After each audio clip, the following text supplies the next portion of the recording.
Elena Voss stood frozen in the doorway of her father's study, her heart pounding so hard she thought it might crack her ribs.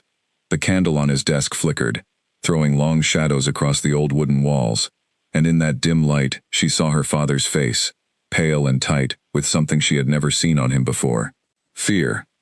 "You will marry Alpha Cassius Gray," he said, not looking up from the papers spread before him. "The contract is signed, the date is set, there is nothing more to discuss." Elena felt the floor tilt beneath her feet. She gripped the doorframe to steady herself. "Father, please, he is 60 years old. I am 22. This cannot be what you want for me." "What I want does not matter anymore," her father snapped, finally lifting his eyes to hers. There was no anger in them, only exhaustion, and beneath that, terror. "Our pack owes him a debt so large that if it is not paid, every family in Blackridge will lose their homes. Our people will be scattered, hunted, defenseless. Cassius has offered to erase that debt in exchange for one thing: you." The word landed like a blow. Elena's knees weakened, but she forced herself to stand tall, the way her mother had taught her before she died, the way a woman without a wolf had to stand if she wanted any respect at all, in a world built entirely around strength and fangs, and the power to shift beneath the moon. Elena had no wolf. She was the only Omega born without one in 3 generations of her family, a human heart trapped inside a world of alphas and betas, and that alone made her worthless in the eyes of most packs. It made her father's desperation almost understandable. Almost. A daughter with no wolf was a daughter with no value, except as a bargaining piece, and now she understood exactly how much she was worth. One crumbling pack's survival, nothing more. "There has to be another way," she whispered. "If there were, do you think I would sacrifice you like this?" Her father's voice cracked, just slightly, just enough for her to hear the guilt buried beneath his authority. "Cassius is old, yes, but he is powerful, and he is patient, and he has agreed to treat you with respect. You will be safe. You will be provided for. That is more than most girls in your position could hope for." Safe, provided for, as if those words could replace a life she had never been allowed to choose. Elena turned and walked out of the study before her father could see the tears gathering in her eyes. She would not let him see her break, not when breaking would change nothing. She walked through the long stone corridors of the pack house, past portraits of alphas long dead, their painted eyes seeming to follow her with quiet judgment. The Blackridge pack had once been proud, strong enough to hold its own territory without fear, but a string of bad harvests, a border dispute that turned violent, and her father's failed attempts to expand their land had left them drowning in debt to nearly every neighboring pack. Alpha Cassius Gray, ruler of the wealthy and merciless Ashgrove territory, had been circling them for over a year, buying up their debts one by one, until he alone held the power to destroy them completely. And now he wanted her. Elena pushed open the heavy door leading to the garden, desperate for air, for space, for anything that did not feel like the walls of her father's study closing in around her. The night was cold, the kind of cold that bit at exposed skin, but she welcomed it. It felt more honest than the warmth of a house built on lies and quiet, desperate transactions. She sat on the stone bench beneath the old oak tree, the same tree she used to climb as a child, back when she still believed her wolf might come one day, back when she still believed the world had some fairness left in it. She pressed her palms against her eyes and finally let herself cry, silent tears that felt like they had been building for years, not just hours. "You should not be out here alone," came a voice from the shadows. Elena startled, wiping her face quickly, as she turned to see her older brother, Nathaniel, stepping out from behind the hedges. His expression was grim, his jaw tight in the same way it always got when he was holding back anger he could not express. "I needed air," she said quietly. Nathaniel sat beside her, silent for a long moment before he spoke again. "I heard him. Through the door. I heard everything." Elena said nothing. There was nothing left to say that would change the facts. "You do not have to do this," Nathaniel said, his voice low and urgent. "We could leave. Tonight. I have friends in the Southern Territories, packs who owe me favors, people who would take you in and protect you from Cassius's reach." For one fragile moment, Elena let herself imagine it. Running, freedom, a life where she was not simply currency to be spent to save others, but just as quickly, The fantasy crumbled beneath the weight of reality. "And what happens to everyone else?" she asked. "To father? To you? To every family in this pack who has nowhere else to go? If I run, Cassius will not simply let the debt disappear. He will take everything, and everyone will suffer because of my choice." "You matter too, Elena," Nathaniel said fiercely. "You are not required to sacrifice your entire life for people who are not even brave enough to fight for another option." "Someone has to be brave enough to make a hard choice," Elena said softly. "It might as well be me. I have the least to offer anyone else, remember? No wolf, no power, no place in a fight. But I can do this. I can save them, even if it costs me everything I might have wanted for myself." Nathaniel's eyes glistened in the moonlight, but he did not argue further. He simply reached out and took her hand, holding it tightly, the way he used to when they were children and she was afraid of storms. "I will not forgive myself for letting this happen," he said quietly. "Then do not let it be for nothing," Elena replied. "Promise me you will look after father when I am gone. Promise me the pack will be safe." He nodded, though the promise clearly cost him something deep and painful.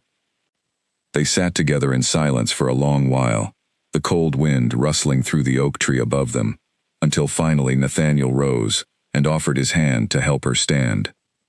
"Come inside before you freeze," he said gently. "Whatever happens next, you should not face it exhausted and sick." Elena allowed him to lead her back into the house, though every step felt heavier than the last, as if her body already understood what her mind was still struggling to accept. Her life, as she had known it, was ending. In 3 weeks, she would become the wife of a man she had never spoken to, a man old enough to be her grandfather, a man whose reputation for ruthlessness in business dealings had reached even the farthest corners of their territory. She had heard stories about Alpha Cassius Grey. Some said he had built his fortune through fair trade and clever alliances. Others whispered that he crushed anyone who stood between him and what he wanted, that his patience was simply a more dangerous kind of cruelty, slower, quieter, but just as devastating in the end. Elena did not know which version was true. She only knew that in 3 weeks, she would find out firsthand, whether she wanted to or not. That night, sleep refused to come easily. Elena lay in her bed staring at the ceiling, replaying every version of her future she could imagine, none of them offering any comfort. She thought about her mother, gone 5 years now, and wondered what advice she would have given. Her mother had always told her that strength came in many forms, that a person did not need claws or fangs to be powerful, that sometimes the bravest thing a person could do was endure what could not be changed with grace and quiet dignity. Elena did not feel brave. She felt like a girl being handed over like a piece of furniture, traded to settle a debt she had no part in creating. But somewhere beneath the fear, a small, stubborn flame of resolve began to burn. If this was the price she had to pay, she would pay it without breaking. She would walk into that marriage with her head held high, and she would find some way to survive it, even thrive despite it, because the alternative, crumbling entirely, helped no one. Just as exhaustion finally began pulling her toward sleep, a strange sensation crept over her, subtle at first, like a whisper against her skin. She could not explain it, but for a fleeting moment, she felt as though someone, somewhere far away, had just become aware of her existence for the very first time. A presence, distant yet undeniable, brushing against the edges of her consciousness like a hand reaching through fog. She dismissed it as exhaustion, as the mind playing tricks after a day of unbearable stress. But the feeling lingered, even as sleep finally claimed her, and in her dreams, she saw eyes she had never seen before, golden and intense, watching her from across some vast, unknowable distance, as though they had been searching for her for a very long time, and had only just found her. She woke before dawn, her heart racing. The image of those eyes still burned into her mind with startling clarity. She had never put much stock in dreams, but this one felt different, heavier, more real than any dream had ever felt before. She sat up in bed, pressing a hand to her chest, where her heart still hammered, and wondered, with a shiver she could not quite explain, whether some part of her fate had already begun shifting, long before she ever spoke her wedding vows. Outside her window, the sun began to rise over Blackridge territory, painting the sky in shades of orange and gold, indifferent to the storm quietly gathering around the girl who had no idea her entire world was about to change in ways she could never have predicted. The wedding was still 3 weeks away, but something, some force she could not name, had already begun to move, quietly and inevitably, toward her. Elena rose from her bed and dressed for the day ahead, unaware that far across the mountains, in a territory she had never visited, ruled by a king she had never met, a wolf had just stirred awake inside a man who had not felt anything in decades, restless and alert, as though sensing that somewhere in the world, something precious and long searched for had finally come within reach. By mid-morning, the entire pack house was buzzing with quiet, tense activity. Servants moved through the halls with baskets of fabric, and Elena could hear hushed voices discussing measurements and wedding colors, as though she were merely a subject to be dressed rather than a person with a heart still trying to accept what was happening to her. She sat in the sewing room, unmoving, while an older woman named Margaret wrapped a measuring tape around her waist and murmured numbers to herself. "You are so thin, dear," Margaret said kindly, glancing up at Elena's pale face. "You must eat more. A bride should look radiant on her wedding day."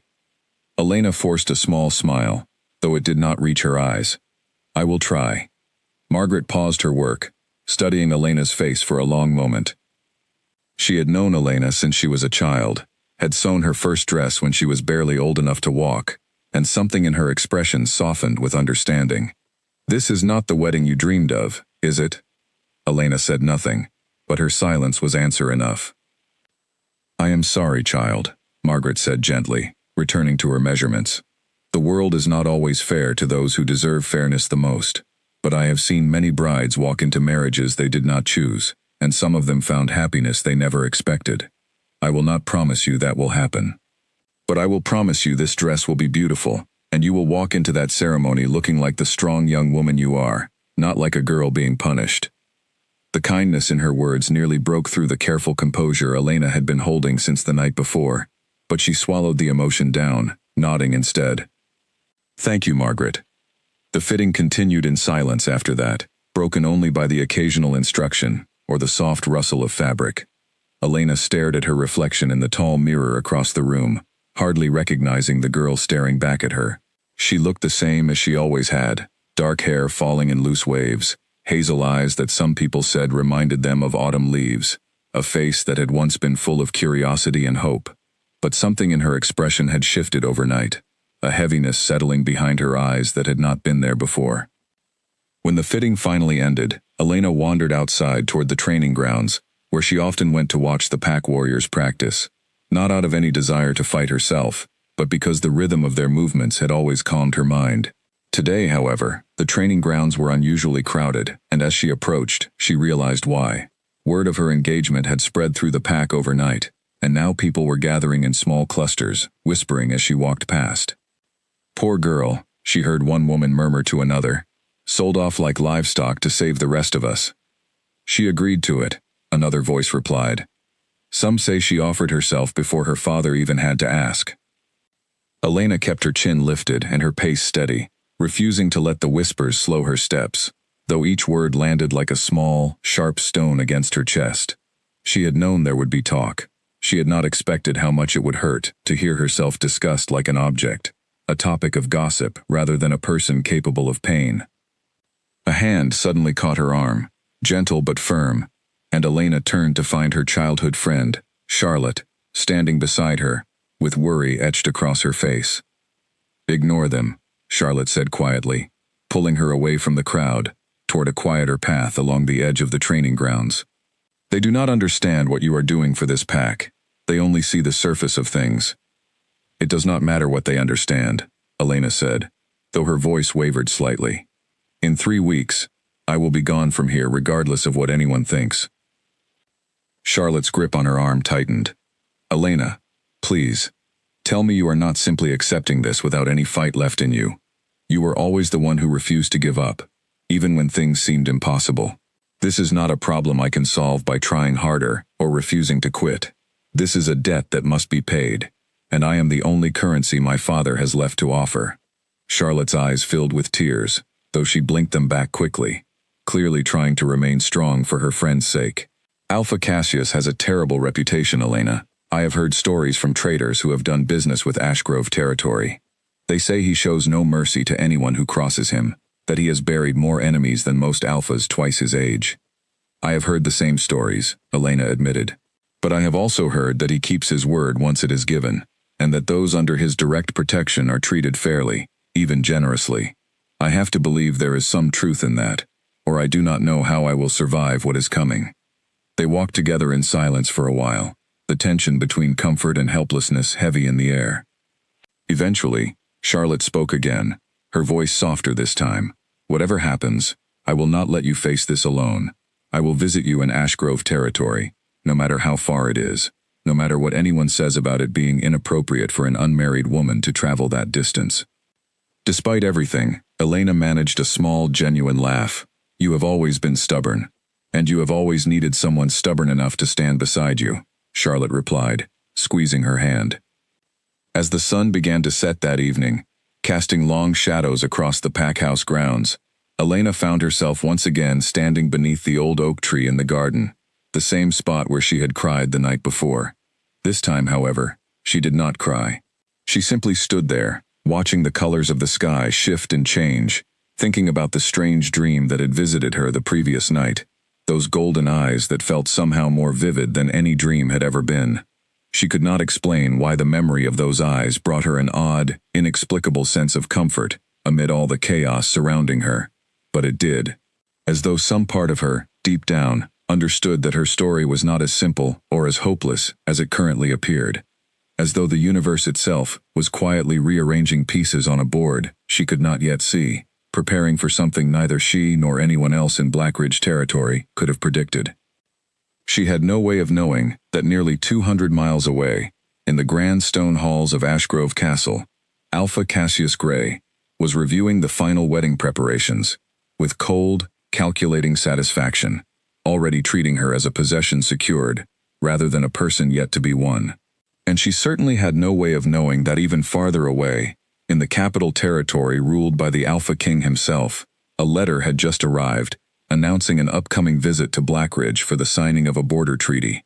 A visit that would place the most powerful man in the entire Wolf Kingdom directly in her path, sooner than anyone could have imagined. For now, Elena only knew the ache in her chest, the uncertainty of her future, and the strange, quiet whisper of hope that refused to fully extinguish itself, no matter how dark her circumstances became. She turned from the garden and walked back toward the house, as night fully settled over Blackridge territory, unaware that her life was already beginning to change, in ways far beyond her understanding, and that the golden eyes from her dream were far more real than she could have ever guessed. Later that night, after the house had grown quiet and most of the pack had retired to their beds, Elena found herself unable to sleep. She wrapped a thick shawl around her shoulders and made her way to the small library at the far end of the packhouse, a room she had always loved for its smell of old paper and the way candlelight seemed to soften every corner of it. She had spent countless childhood afternoons here, reading stories of distant lands and legendary alphas, never imagining that her own life would one day resemble the very tales she used to lose herself in. She pulled an old book from the shelf, one about the history of the 12 territories and the laws that bound them together, hoping the dry, factual pages might distract her mind long enough to allow sleep to finally take hold. As she flipped through the chapters, she paused on a section describing the concept of fated mates, a bond so rare that most wolves live their entire lives without ever experiencing it. The book described it as an unbreakable connection between two souls, recognized instantly and completely, a bond considered sacred above nearly every other law in their society, even above contracts and political arrangements, though such conflicts were exceedingly rare, given how uncommon true fated bonds actually were. Elena had never given much thought to the concept before. Without a wolf of her own, she had always assumed such experiences were simply beyond her reach, another privilege reserved for those born with abilities she lacked. Yet as she read the passage again, she found herself thinking of the golden eyes from her dream, and a strange shiver ran down her spine, quickly dismissed as nothing more than exhaustion and coincidence. She closed the book and returned it to its shelf, telling herself firmly that such fantasies had no place in the practical, difficult reality she now faced. Whatever those eyes meant, whatever strange feeling had accompanied them, she could not afford to build false hope around something so uncertain. Her path was already decided.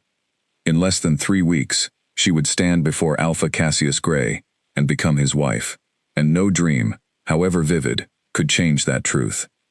Still, as she made her way back to her room and finally settled into bed, she found herself hoping, just faintly, just quietly, that the world still held room for surprises, even for someone like her. Morning arrived far too quickly, the pale light slipping through her curtains and pulling her from a sleep that had offered little rest. Elena rose slowly, her body heavy with the weight of everything still ahead of her, and dressed for another day of preparations she had no power to stop.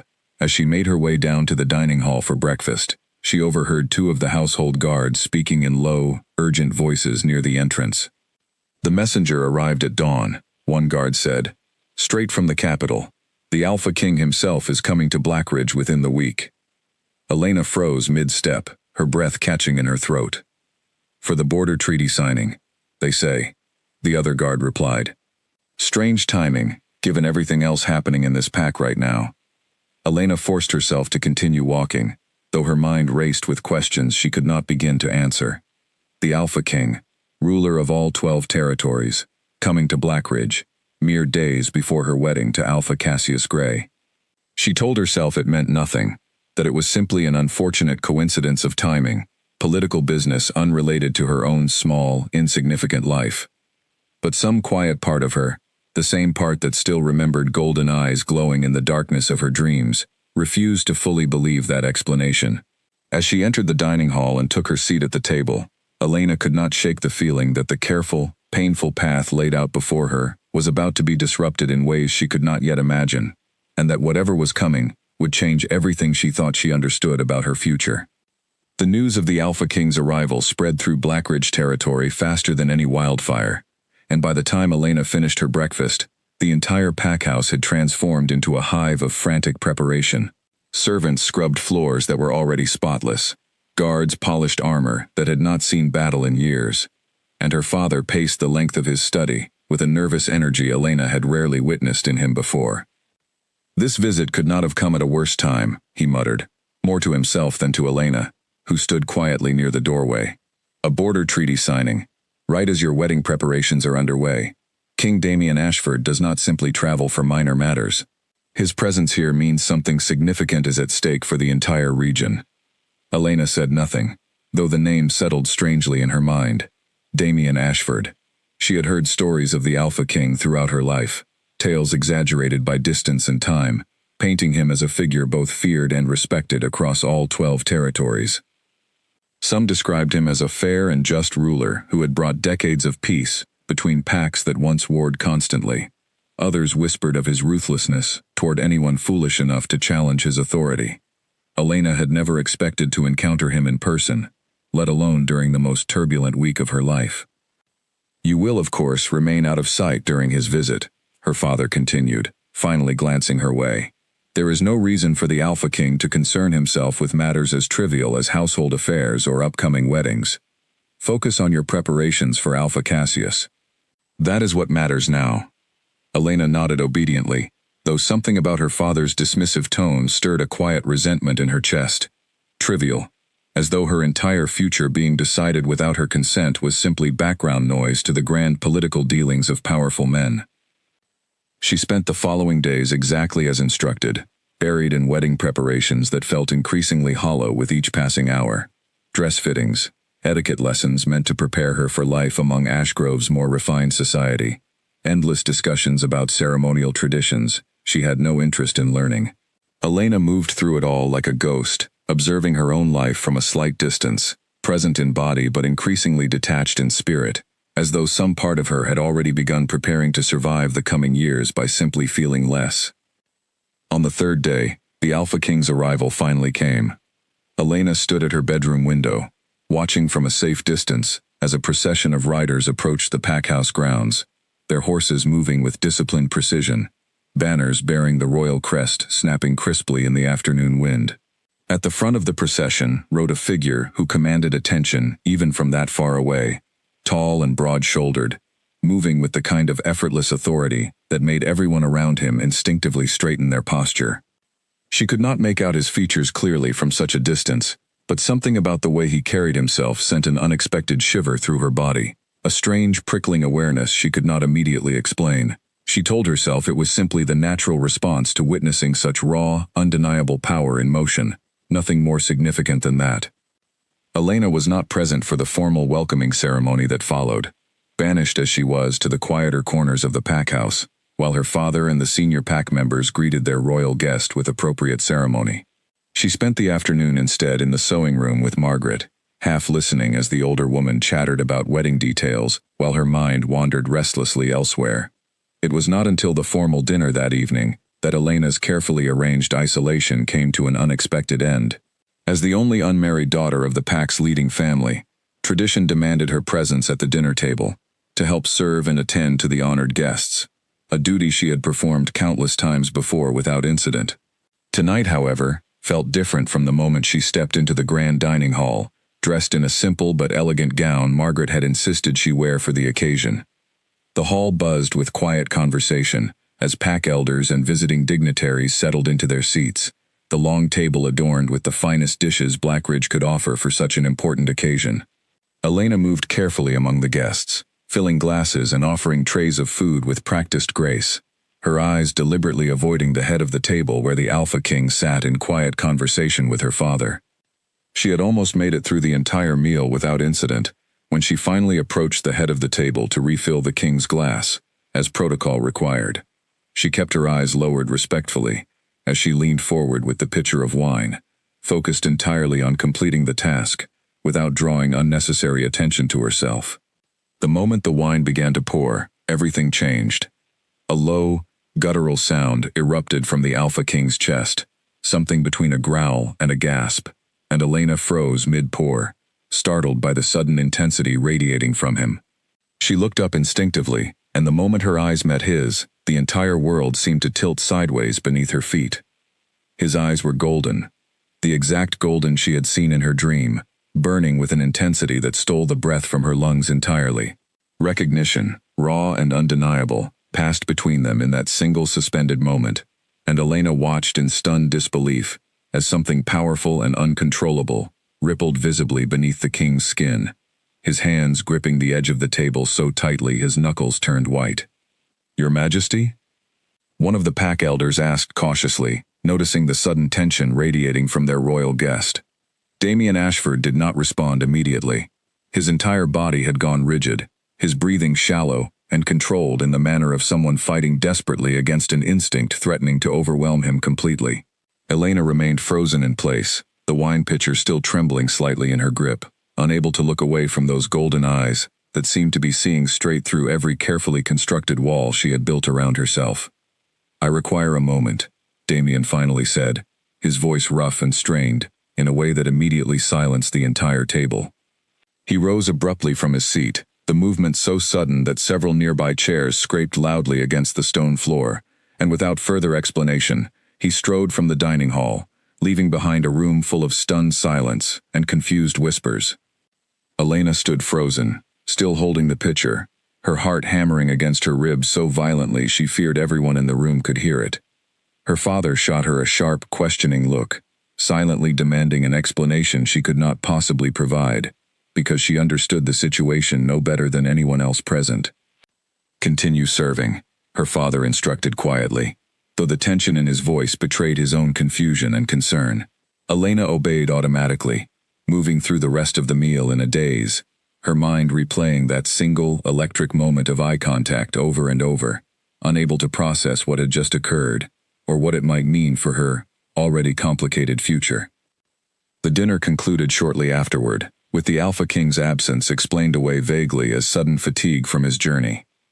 Elena retreated to her room the moment her duties allowed, her hands still trembling as she closed the door behind her and pressed her back against it, trying desperately to steady her racing thoughts.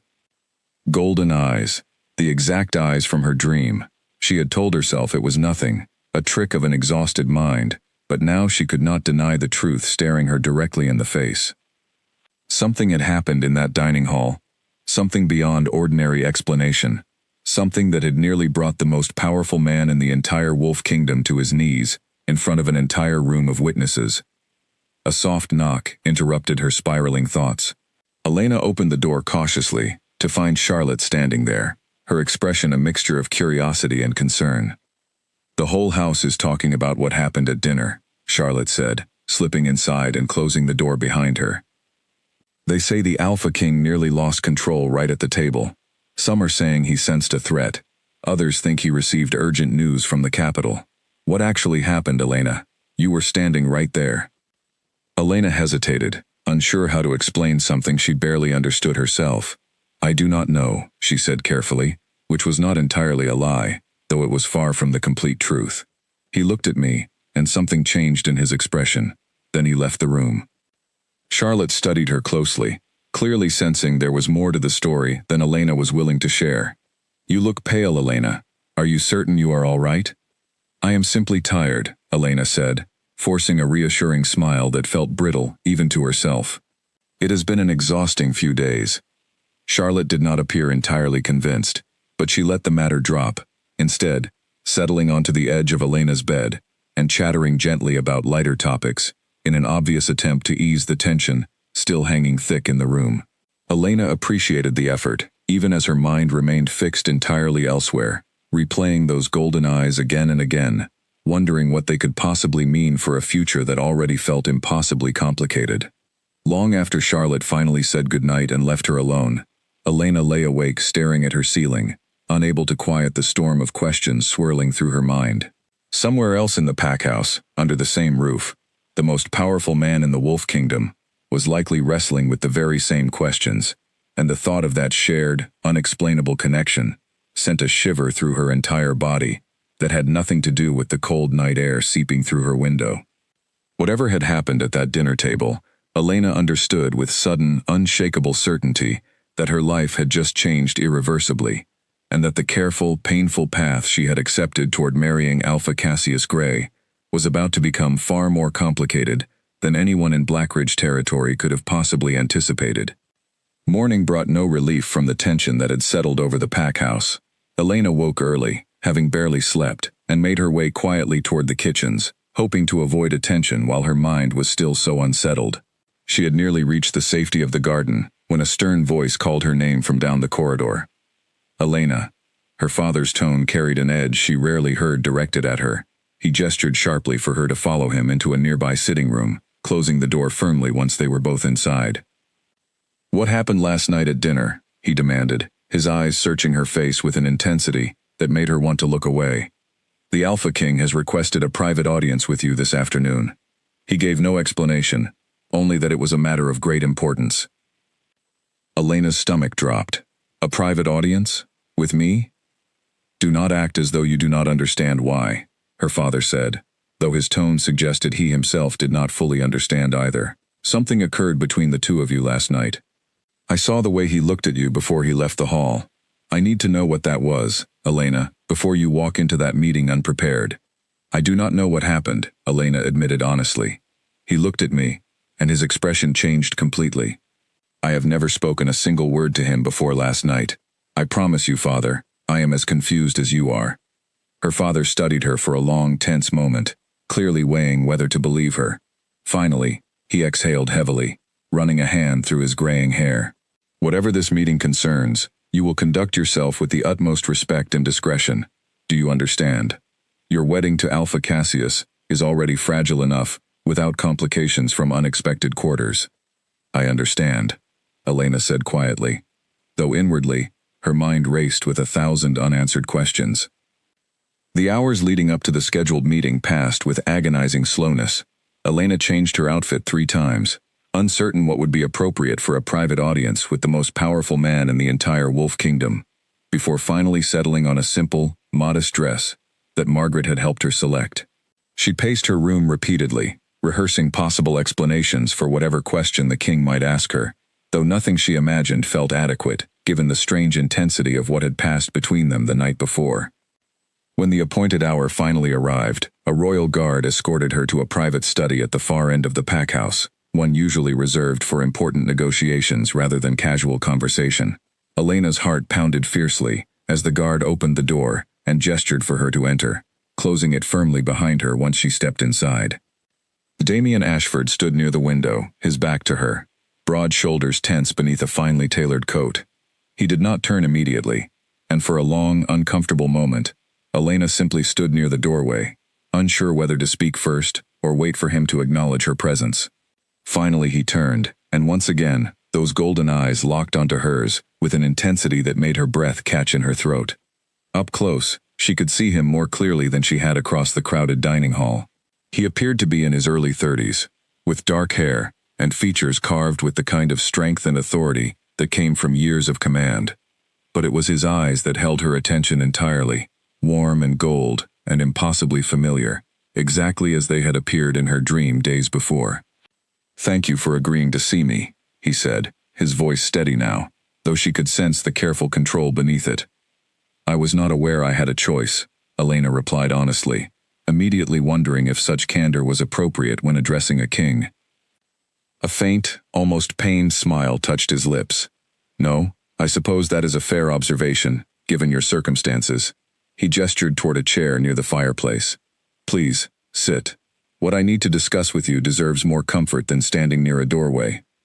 Elena hesitated only briefly before accepting the invitation, settling into the offered chair while Damien remained standing, pacing slightly as though gathering his thoughts before continuing. "I imagine you are wondering about what happened last night," he said finally. "I have thought of little else," Elena admitted. Damien stopped pacing and turned to face her fully, his expression unusually vulnerable for a man who commanded such immense power. "What I am about to tell you will likely sound impossible. I ask only that you listen with an open mind before forming any judgment." Elena nodded silently, her pulse quickening with anticipation. "There exists a bond between certain wolves," Damien began carefully. "Rare enough that most never experience it in their entire lives. It is called a fated bond, a connection recognized instantly and completely between two souls, meant for each other above all others. I have ruled this kingdom for nearly a decade, Elena, and in all that time, I never once believed I would experience such a bond myself." Elena's breath caught. She had read about fated bonds only days earlier, dismissing the concept as irrelevant to her own circumstances given her lack of a wolf. "Your Majesty, I do not understand what this has to do with me." Damien took a slow step closer, his golden eyes never leaving hers. "The moment I saw you last night, my wolf recognized something my mind still struggles to fully accept. Elena, you are my fated mate." The words hung in the air between them, impossible, and yet undeniable, given everything Elena had already witnessed and felt over the past 2 days. She opened her mouth to respond, though no words came immediately, her mind struggling to reconcile the weight of his declaration with the reality of her circumstances. "I am engaged to be married," she finally managed, her voice barely above a whisper. "In less than 2 weeks, I will become the wife of Alpha Cassius Gray." Pain flickered visibly across Damien's face, quickly replaced by fierce, unwavering determination. "I am aware of your engagement. I learned of it only this morning, and I confess, it has thrown my thoughts into considerable disarray. But Elena, a fated bond is recognized as sacred among our laws, honored above nearly every other obligation, including contracts and arranged marriages." "Including debts that determine whether an entire pack survives?" Elena asked, unable to keep the sharp edge from her voice. Damien's expression softened with understanding rather than offense. "I do not yet know the full answer to that question. But I promise you this, Elena. I will not simply stand aside and allow you to be bound to another man while everything within me recognizes you as mine. Give me time to find a solution that protects both your family's survival and the bond we cannot deny exists between us." Elena studied him carefully, searching for any hint of deception in his expression, finding only raw, earnest sincerity instead. "And if no such solution exists, then I will create one," Damien said firmly, his golden eyes burning with quiet, unshakable resolve. "I did not search a decade for a bond I believed impossible, only to lose it the very moment I finally found it." Elena said nothing further, though something warm and terrifying stirred within her chest, a fragile, dangerous hope she had not expected to feel again after accepting her fate so completely. As she finally rose to leave the study, her mind swirling with unanswered questions, she understood with absolute certainty that whatever came next, her carefully accepted future, had just been thrown into complete and total uncertainty. Word of the private audience spread through the pack house within hours. despite neither Elena nor Damien offering any details about what had been discussed. By the time evening fell, whispers had multiplied into a dozen different theories, none of them accurate, though several came unsettlingly close to the truth. Elena remained locked in her room for most of the afternoon, her mind replaying every word Damien had spoken, unable to decide whether she should feel hopeful or terrified by the possibility he represented. She was still lost in thought when a sharp knock at her door startled her back to the present. Her father entered without waiting for a response, his expression stormy in a way that made her stomach twist with dread. "I have just received an urgent message from Alpha Cassius," he said, his voice tight with barely controlled anger. "He has somehow already learned of your private meeting with the Alpha King. He is furious, Elena, and he is demanding answers I cannot provide because you have given me none." Elena rose slowly from her seat near the window, choosing her words carefully.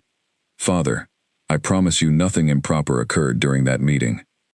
"Then what did occur?" he demanded, his patience clearly worn thin from the stress of the past several days. "Because whatever it was, Cassius is convinced there is some conspiracy against him, and an alpha of his temperament does not respond well to feeling humiliated or threatened." Elena hesitated, torn between honesty and the fear of what revealing the truth might unleash, but she understood that continued silence would only breed more suspicion and danger, so she finally spoke, her voice steady, despite the fear churning beneath the surface. "The Alpha King believes I am his fated mate," she said quietly. Her father's face drained of color entirely. He stared at her for a long, silent moment, as though trying to determine whether she had lost her mind, or was simply repeating some cruel, elaborate joke. "That is not possible," he finally said, though his voice lacked conviction. "Fated bonds are exceedingly rare, and you have no wolf, Elena. How could such a bond even manifest with a woman who has no wolf of her own?" "I do not have an answer to that question," Elena admitted. "But I saw the way he reacted the moment our eyes met at dinner. I felt something as well, Father, something I cannot fully explain or deny." Her father sank heavily into the chair near her writing desk, pressing his palms against his temples, as though trying to physically contain the chaos of his thoughts. "This changes everything, and yet it changes nothing at all. Even if what you say is true, the contract with Cassius has already been signed. Fated bonds are honored under our laws, yes, but so are formal marriage contracts, particularly ones tied to debt settlements as significant as ours. This could easily become a matter for the High Council to decide, and such disputes rarely resolve quickly or peacefully." "What does that mean for the wedding?" Elena asked, her heart pounding. "I do not know," her father admitted, a rare confession of uncertainty from a man who prided himself on always having a plan. "But I fear Cassius will not simply step aside gracefully, regardless of what the Alpha King wishes. Men like him do not relinquish what they consider rightfully theirs without a fight." That night, sleep eluded Elena entirely, as she lay awake, contemplating the tangled web of consequences unfolding around her. She had not asked for any of this, had not sought out a fated bond, or the complications it now threatened to bring crashing down upon everyone she cared about. Yet here she was, suddenly at the center of a conflict between two of the most powerful alphas in the entire Wolf Kingdom, her own wishes seemingly irrelevant to either man's determination to claim her. The following morning arrived with an unusual heaviness hanging over the entire pack house, as though everyone sensed the approaching storm even before official word arrived. Elena had just finished a quiet, tense breakfast, when a commotion near the front entrance drew her attention. She hurried toward the sound, arriving just in time to witness Alpha Cassius Grey himself striding through the main doors, flanked by several of his personal guards, his expression thunderous with barely restrained fury. Elena had seen Cassius only once before, during the brief formal introduction, arranged shortly after the engagement contract was signed. He was a tall man, still physically imposing despite his advanced years, with silver hair and sharp, calculating eyes that missed nothing. Today, those eyes locked onto her immediately, and Elena felt an involuntary chill race down her spine at the intensity of his gaze. "Elena," he said, his voice deceptively calm despite the tension radiating from his entire posture. "I believe we have matters requiring urgent discussion."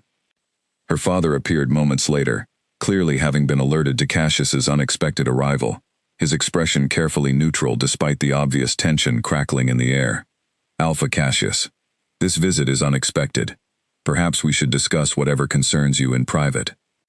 "There is no need for privacy," Cassius replied coldly, his eyes never leaving Elena.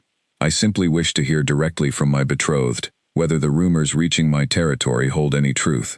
Tell me, Elena, did the Alpha King request a private audience with you yesterday afternoon?" Elena's mouth went dry, but she forced herself to answer honestly, understanding that any attempt at deception would only worsen an already volatile situation. "Yes, he did." "And what, precisely, did His Majesty wish to discuss with a woman already promised to another Alpha?" Cassius pressed, his tone sharpening with each word. Elena glanced briefly at her father, who gave the smallest, almost imperceptible nod of encouragement, silently urging her toward continued honesty. "He believes we share a fated bond." The silence that followed felt deafening.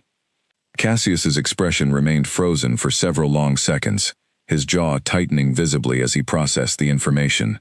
When he finally spoke again, his voice had dropped to a dangerously quiet register that somehow felt far more threatening than any shout could have been. "A fated bond," he repeated slowly, as though tasting the words for any hidden falsehood. How remarkably convenient that such a rare and sacred bond would suddenly manifest itself mere days before your scheduled wedding to another man. "I did not ask for this to happen," Elena said, her voice trembling slightly, despite her best efforts to remain composed. "I have no control over what the Alpha King believes he has experienced, nor over whatever connection exists between us." Cassius studied her for a long moment, his expression unreadable, before turning his attention sharply toward her father. "Regardless of whatever mystical nonsense the king believes he has discovered, our contract remains legally binding. I paid a considerable price to settle your family's debts in exchange for this marriage, and I have no intention of releasing my claim simply because a bored king has developed a sudden, inconvenient infatuation." "Alpha Cassius," her father began carefully, "surely we can find a resolution that respects both the contract and the seriousness of a fated bond, should it prove genuine." "There is nothing to resolve," Cassius interrupted sharply. "The wedding will proceed as originally scheduled. In fact, given these troubling developments, I have decided to move the date forward. We will be married in 5 days, rather than the original 2 weeks. I will not risk further interference from outside parties, regardless of their title or power." Elena's stomach plummeted at the announcement, the walls of her carefully constructed composure threatening to crumble entirely. 5 days. Barely enough time to process everything that had happened, let alone determine what path forward might actually protect both her family and whatever fragile possibility existed with Damien. "You cannot simply alter the terms of an agreement without proper consultation," her father protested, though his voice carried less authority than the situation demanded. "I can, and I have," Cassius replied coldly. "The original contract grants me discretion over the wedding date, as I recall the specific language quite clearly.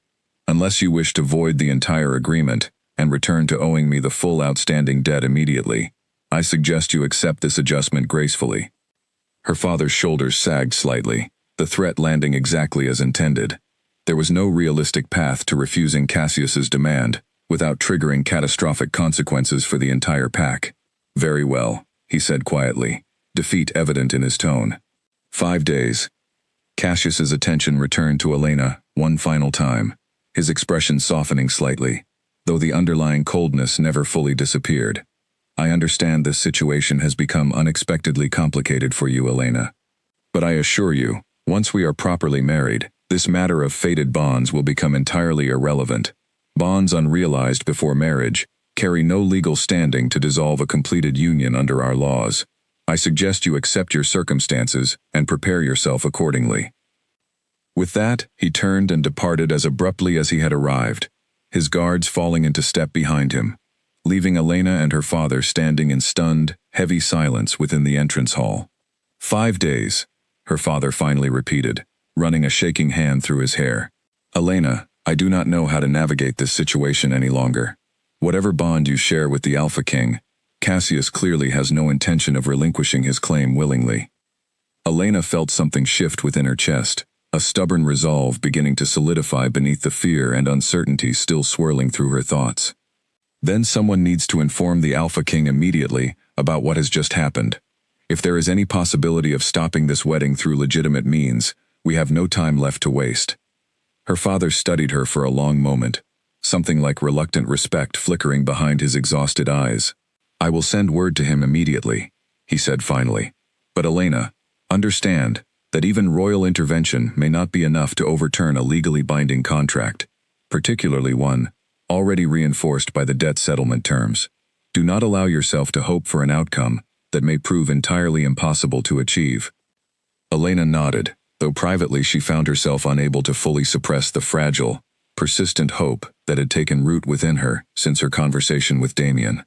Whatever challenges lay ahead, she refused to simply surrender, without at least attempting to fight for a future she had not even realized she wanted, until it suddenly seemed within reach.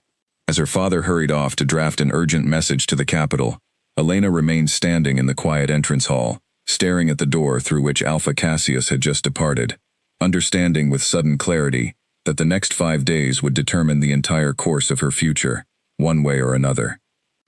The message reached Damien within the hour, carried by one of her father's fastest riders, and his response arrived even faster than anyone had anticipated. Barely 2 hours after Cassius's departure, a royal guard appeared at Elena's door, requesting her presence once again in the private study, this time with an urgency that suggested the situation had escalated beyond simple diplomatic discussion.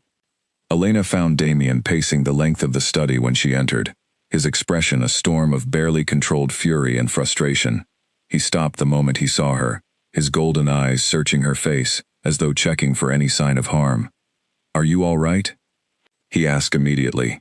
"I received word of Cassius's visit and his decision to move the wedding forward. I came to the study the moment I heard." "I am unharmed," Elena assured him, though the tremor in her voice betrayed the lingering stress of the confrontation. "But he was furious, and he has made it clear he has no intention of releasing me from the contract, regardless of what bond we might share." Damien's jaw tightened, a muscle flexing visibly beneath his skin. I feared this would be his response. Cassius has built his reputation on never surrendering what he considers rightfully his, regardless of the cost to others. "My father believes the contract may be legally impossible to overturn," Elena said quietly, "especially with the debt settlement terms reinforcing it so thoroughly." "Your father is not wrong to be concerned," Damien admitted, though his tone remained resolute despite the difficulty of their circumstances. "Contracts tied to debt settlements carry significant legal weight under our laws, precisely because they protect vulnerable pacts from being exploited without recourse. However, fated bonds carry equally significant weight, precisely because they are considered a matter beyond mere personal preference. Our laws recognize them as something closer to destiny itself, a force our ancestors believed should not be denied without severe consequence to the natural order." "But if the two conflict directly," Elena pressed, "which one takes precedence?" Damien exhaled slowly, clearly wrestling with an answer he did not fully possess yet. Historically, such direct conflicts have been rare enough that clear precedent barely exists. "I intend to bring this matter before the High Council immediately, formally presenting our bond as grounds for dissolving your engagement to Cassius. However, I must be honest with you, Elena. The Council does not always rule swiftly, and Cassius will undoubtedly fight this decision with every resource available to him." "He has moved the wedding to 5 days from now," Elena said, the words feeling heavier each time she spoke them aloud. "Will the Council be able to reach a decision before then?" Damien's expression darkened further. "I do not know. Council proceedings typically require weeks, sometimes months, to properly review contested matters, particularly ones as legally complex as this. 5 days is an aggressive timeline designed specifically to outpace any formal intervention I might attempt." Elena felt her earlier hope beginning to waver beneath the weight of such daunting logistics. "Then what options remain available to us?" Damien moved closer, his presence radiating a quiet, steady strength that Elena found herself unexpectedly drawn toward despite everything. "I will request an emergency session of the High Council, citing the urgency created by the accelerated wedding date. It is unconventional, but not without precedent for matters involving fated bonds. I will also personally speak with several council members whose support could prove crucial in expediting the process." "And if the emergency session cannot be arranged in time?" Elena asked, needing to understand every possible outcome before allowing herself further hope. Damien's expression grew solemn, though his golden eyes never wavered from hers. Then I will find another way to prevent this wedding from occurring. Elena, I made you a promise, and I do not intend to break it, simply because the path forward has become more difficult than anticipated. The quiet conviction in his voice sent an unexpected warmth spreading through Elena's chest, mingling uncomfortably with the fear still gripping her. She had spent her entire life believing herself powerless, a woman without a wolf, destined to remain forever, at the mercy of others' decisions. Yet here stood the most powerful man in the entire wolf kingdom, promising to fight for her future, as though her happiness mattered as much as any political consideration. "Why does this matter so much to you?" she asked softly, genuinely curious despite the strangeness of the question, given their circumstances. "You barely know me, Your Majesty. We have exchanged only a handful of conversations, and yet you are prepared to challenge one of your own alphas over a bond neither of us fully understands." Damien's expression softened considerably, some of the fierce determination giving way to something gentler and more vulnerable. "A fated bond is not simply a passing attraction, Elena. It is recognition on a level deeper than conscious thought, a certainty that settles into your very bones the moment it manifests. I cannot fully explain the sensation to someone who has not experienced it themselves, but I can tell you this. From the moment our eyes met in that dining hall, I have felt more certain about you than I have felt about any decision in my entire reign as king. That certainty is not something I am willing to dismiss or abandon simply because circumstances have made it inconvenient." Elena studied him carefully, searching for any hint of manipulation or falseness in his words, finding only raw, unguarded sincerity instead. "I want to believe you," she admitted quietly, "but I have spent my entire life learning not to hope for things that seem too good to be realistic. Then allow me to earn that hope through action, rather than words alone," Damien said firmly. "Give me these 5 days, Elena. I will do everything within my power, and I assure you, my power extends considerably further than most within this kingdom realize." Before Elena could respond further, a sharp knock interrupted their conversation, and one of Damien's royal guards entered with an urgent expression. "Your Majesty, forgive the intrusion, but an urgent message has arrived from the capital, regarding council matters. It requires your immediate attention." Damien's expression tightened with frustration at the interruption, though he nodded reluctantly. "I must attend to this," he told Elena. "But know that our conversation is far from finished. I will find a way to see you again before I depart Blackridge, and in the meantime, please trust that I am working diligently on your behalf." Elena nodded, watching as he departed the study with the guard, leaving her alone with her tumultuous thoughts once again. She remained seated for several long minutes, processing everything that had just transpired, before finally rising and making her way back toward her own room, her mind spinning with cautious hope, intertwined with persistent fear. That evening, as she prepared for bed, Elena found herself standing before her window once more, staring out at the darkened grounds of the pack house, contemplating the strange, unpredictable path her life had suddenly taken. 5 days remained before she would either be forced into a marriage she desperately did not want, or freed to explore a connection that felt both terrifying and undeniably significant. She had no way of knowing which outcome awaited her, but for the first time since learning of her engagement to Cassius, she allowed herself to genuinely believe that her future might not be as hopelessly sealed as she had originally accepted.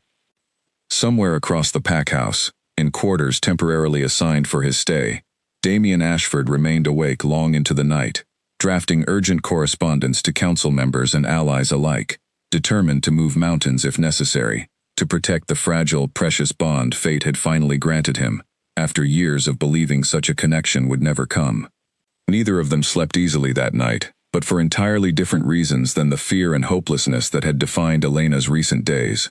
For the first time in longer than either could remember, they both found themselves fighting for something rather than simply accepting whatever fate decided to hand them. The following morning, Elena woke to the sound of raised voices echoing from somewhere within the pack house, sharp and urgent enough to pull her from sleep immediately. She dressed quickly and hurried toward the source of the commotion, finding her brother Nathaniel standing in the main hallway, arguing fiercely with one of the household guards, while several servants watched nervously from a distance. "What is happening?" Elena asked, stepping closer. Nathaniel turned toward her, his expression tight with barely contained anger. Cassius has sent additional guards to station themselves permanently around the packhouse grounds.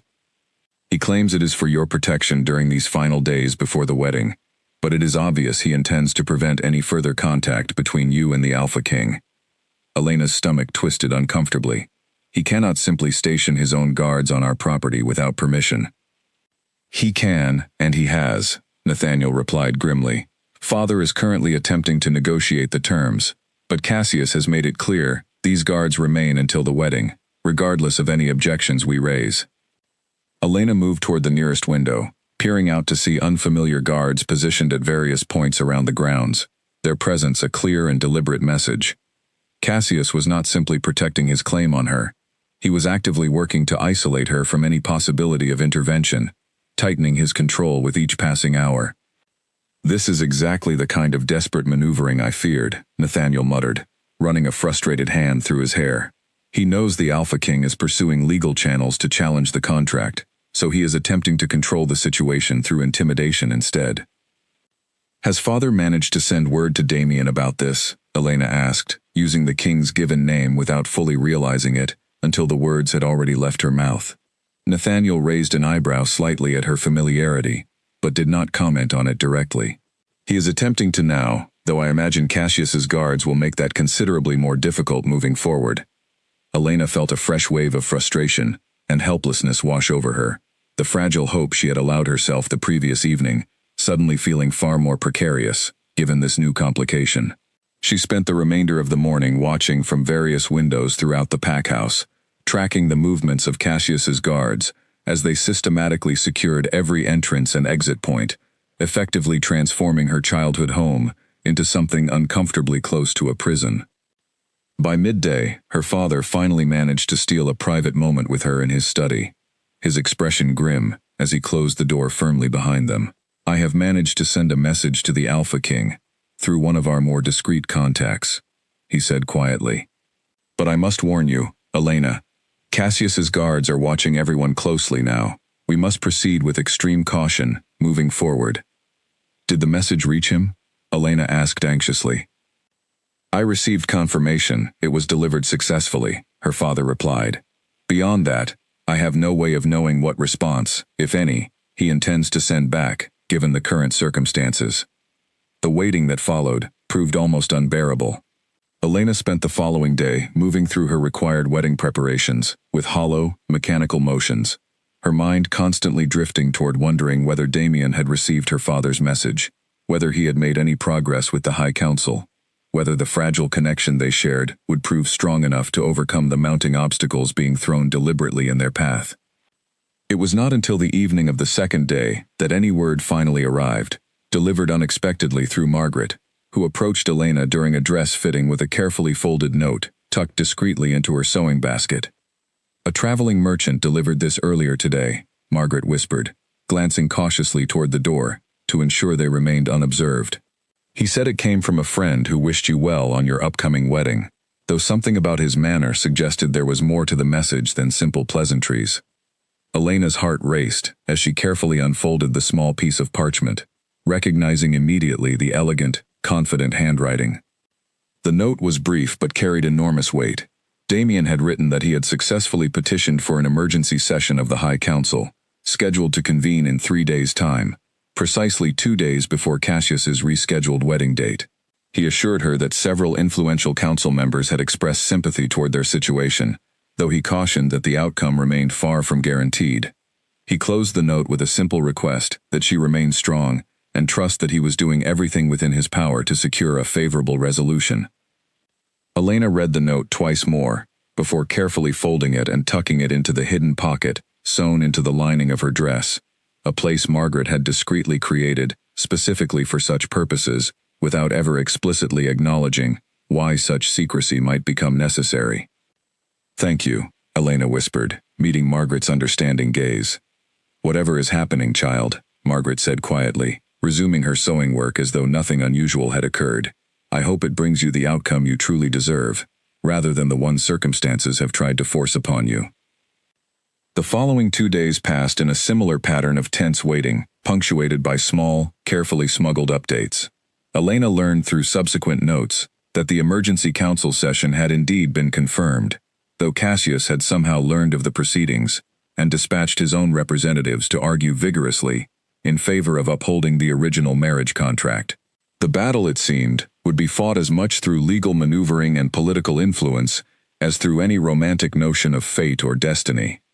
On the morning of the council session, Elena woke before dawn, unable to remain in bed any longer, given the anxious energy coursing through her body. She dressed quietly and made her way to the garden, seeking the quiet comfort of the old oak tree that had witnessed so much of her emotional turmoil over the past several days. She had barely settled onto the familiar stone bench when soft footsteps approached from behind her. Turning, she found her father standing there, his expression unusually gentle compared to the stress and tension that had characterized most of their recent interactions. "I could not sleep either," he admitted, settling onto the bench beside her.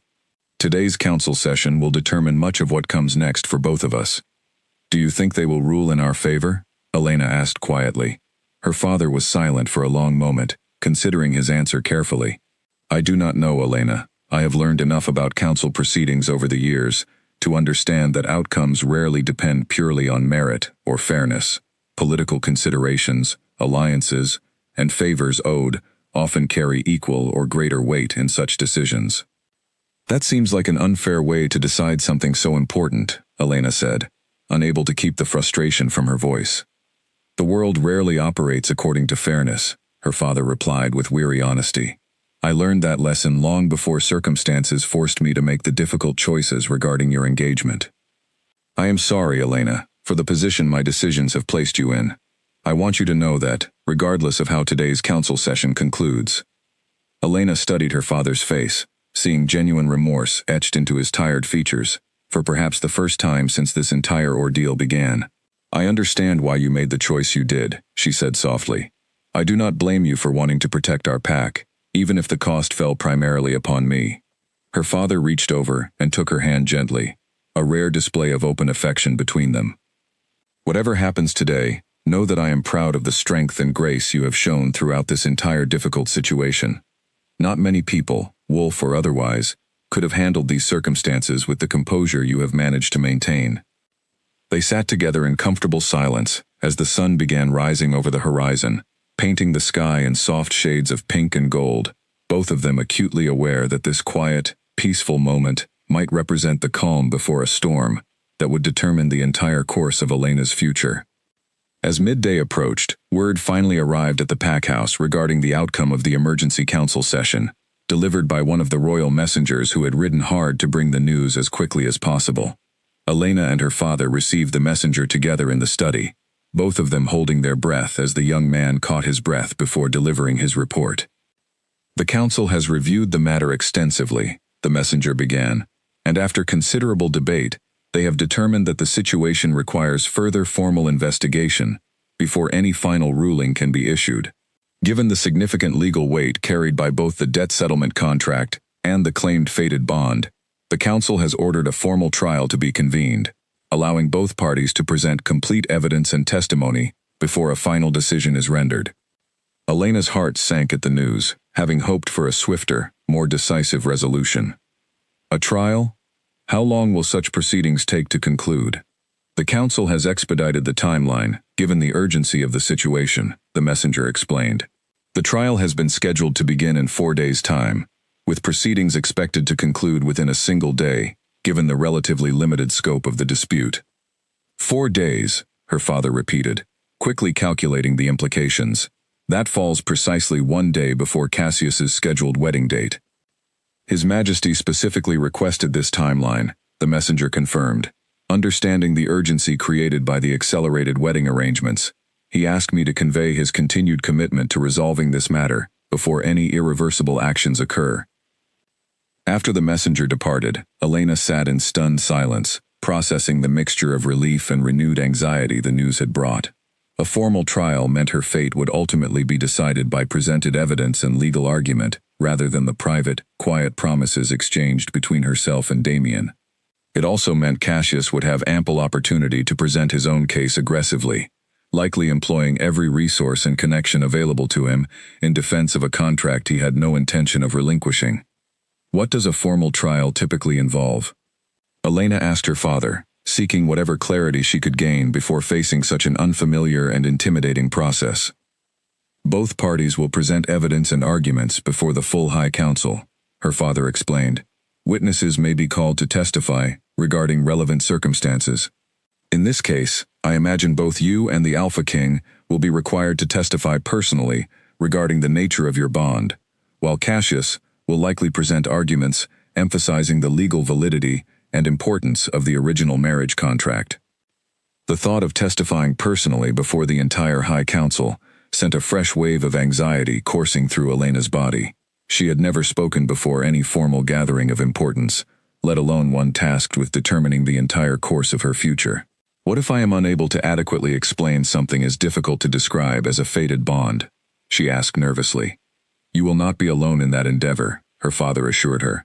The Alpha King himself will be testifying alongside you, and I imagine he possesses considerably more experience navigating formal council proceedings than either of us. Over the following days, Elena found herself caught in an exhausting cycle of anxious preparation, attempting to organize her thoughts regarding everything she had experienced since first encountering those golden eyes in her dream, while simultaneously continuing to maintain the outward appearance of a bride preparing for her wedding to Cassius, lest his suspicions grow even more dangerous, given the mounting tension surrounding the upcoming trial. 2 days before the scheduled proceedings, Elena received another carefully smuggled note from Damien, this one longer and more detailed than his previous correspondence. He explained that his legal advisors had been working tirelessly to prepare arguments emphasizing the sacred nature of fated bonds within their historical laws, while also gathering testimony from scholars and elders who could speak to the rarity and significance of such connections.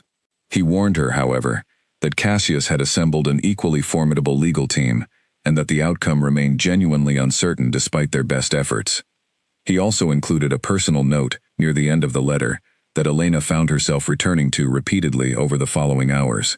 He wrote that regardless of the trial's outcome, meeting her had already changed something fundamental within him, awakening a sense of purpose and connection he had believed himself incapable of experiencing after years of solitary rule and duty. He expressed hope that whatever happened, she would know that their bond, however brief its recognized existence, had already proven itself genuine and significant beyond mere political convenience. Elena found herself moved to tears reading those words, understanding on some deep, instinctive level that Damien's feelings toward her extended far beyond simple political maneuvering or convenient timing. Whatever fate ultimately decided regarding the trial's outcome, she recognized that she had already found something rare and precious in her connection with him, something worth fighting to protect regardless of the obstacles standing between them. The night before the trial, Elena barely slept at all, her mind cycling endlessly through every possible scenario and outcome the following day might bring. She rose before dawn once again, dressing carefully in the modest but dignified outfit Margaret had helped her select specifically for the occasion, understanding that her appearance and demeanor before the council would likely influence their perception of her character and credibility. As she prepared to depart for the capital, where the trial would be formally conducted, her father approached her with an expression combining pride, anxiety, and quiet determination. Whatever happens today, Elena, he said, know that you have already shown more courage throughout this entire ordeal than most people demonstrate in their entire lives. Regardless of the council's final decision, I am proud to call you my daughter. Elena embraced her father tightly, drawing strength from his words, as she prepared to face what would undoubtedly be the most significant and terrifying day of her entire life. As their carriage began the long journey toward the capital, she watched the familiar landscape of Blackridge territory slowly give way to unfamiliar roads and towns, each mile bringing her closer to a confrontation that would ultimately determine whether she spent the remainder of her life bound to a man she feared, or free to explore a connection that had already begun reshaping everything she believed possible for her future. The capital city rose before them as their carriage crested the final hill, a sprawling landscape of stone towers and bustling streets, far larger than anything Elena had ever witnessed in her sheltered life within Blackridge territory. The Great Hall of Council, where the trial would take place, stood prominently at the city's center, an imposing structure of pale gray stone with towering columns that seemed designed specifically to remind visitors of the immense authority housed within its walls. Elena's hands trembled slightly as their carriage came to a stop before the main entrance, where a formal escort awaited to guide them inside. Her father squeezed her hand reassuringly before they stepped down together, both of them straightening their posture as they approached the imposing building that would soon determine the entire course of Elena's future. Inside, the Great Hall proved even more overwhelming than its exterior suggested. High vaulted ceilings arched overhead, decorated with intricate murals depicting the history of the 12 territories, while rows of seating curved around a central platform where the council members would preside over the proceedings. Elena had never seen so many people gathered in one place, and she felt distinctly small and out of place among the assembled nobility, scholars, and dignitaries who had traveled from across the kingdom to witness what had apparently become a matter of significant public interest. "The gathering is larger than I anticipated," her father murmured quietly, as they were escorted toward their designated seats near the front of the hall. Word of a fated bond dispute involving the Alpha King himself would naturally draw considerable attention, a familiar voice observed from nearby.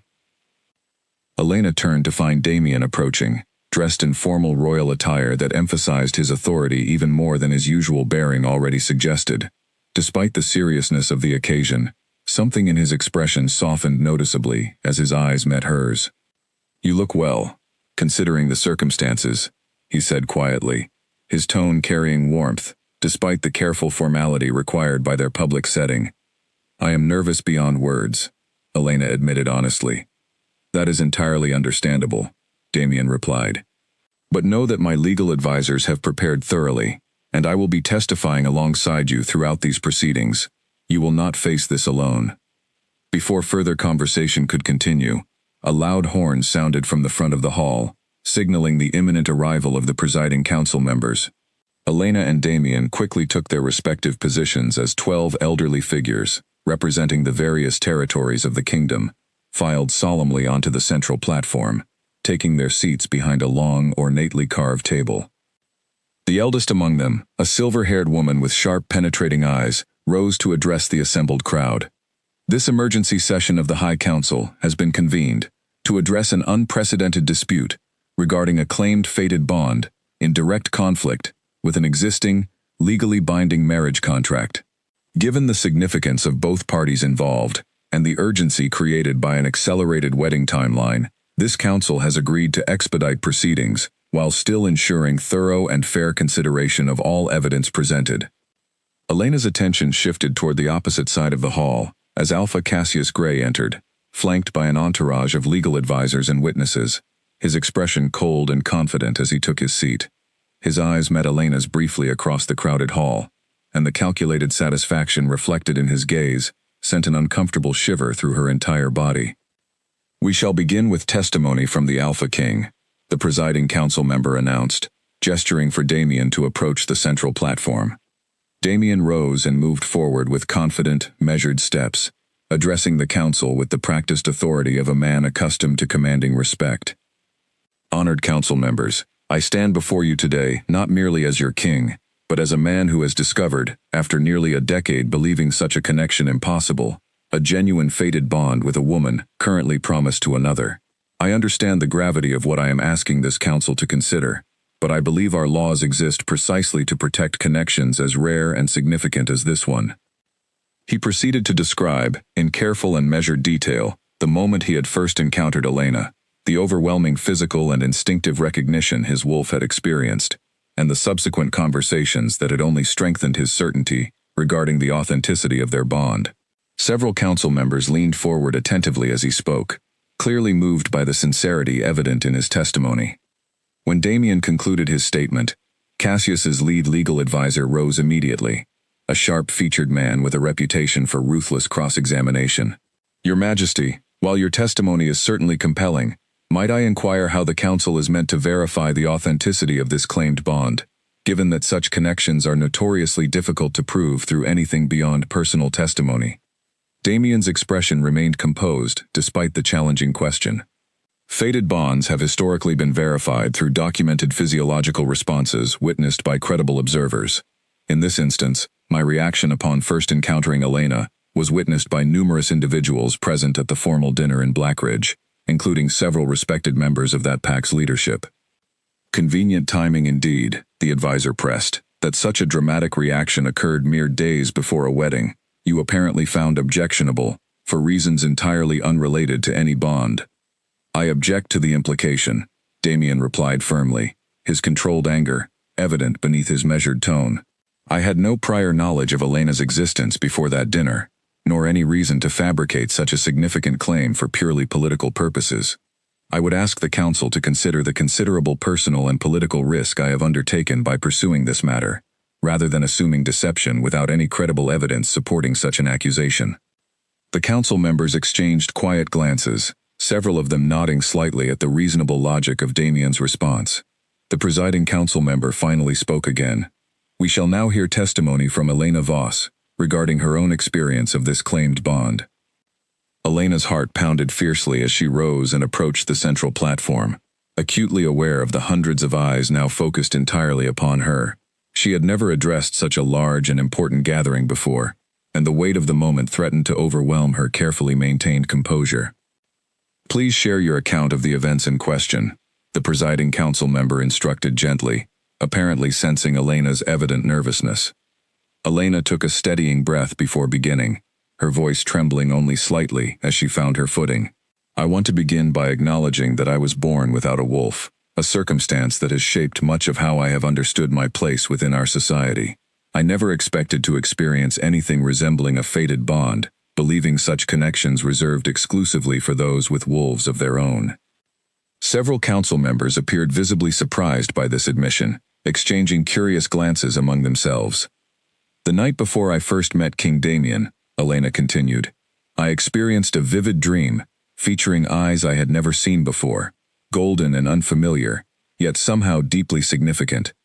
I dismissed this as mere exhaustion given the stress of my recent engagement announcement. However, the following evening, when I encountered those exact eyes belonging to King Damien during a formal dinner, I felt an undeniable, instinctive recognition that I cannot adequately explain through logic alone.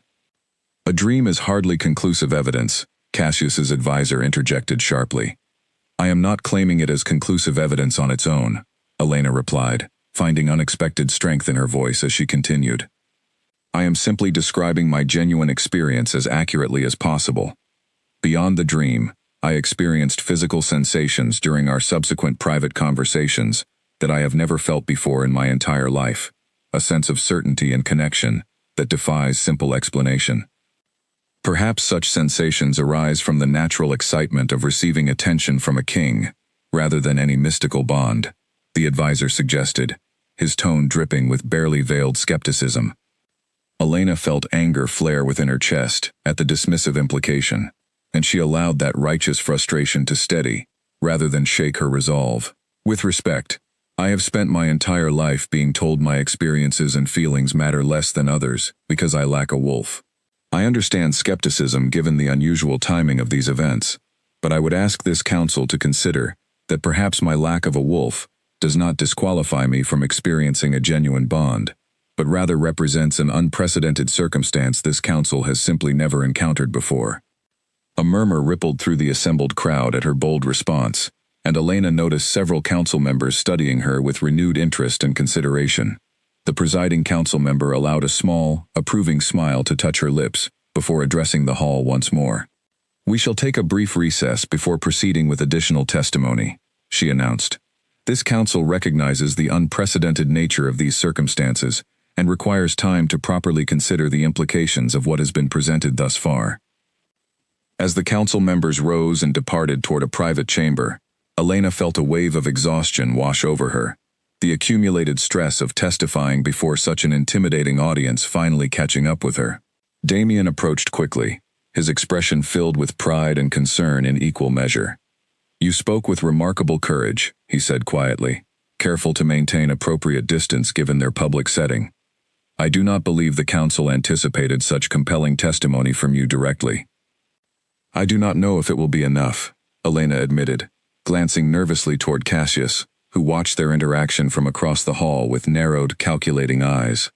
Whatever happens next, Damien said firmly, know that your words today have already shifted the perception of several key council members. This trial is far from over, but we have made significant progress toward the outcome we both desperately hope to achieve." Elena nodded, drawing strength from his steady confidence, even as uncertainty continued churning within her stomach. The recess stretched onward, filled with tense whispers and speculation throughout the hall, until finally the council members returned to announce their intention to hear closing arguments before adjourning for the day, promising a final decision would be rendered the following morning, after careful deliberation. As Elena prepared to depart the great hall alongside her father, uncertain what the coming night and following morning might ultimately bring, she caught Damien's eye one final time across the crowded room.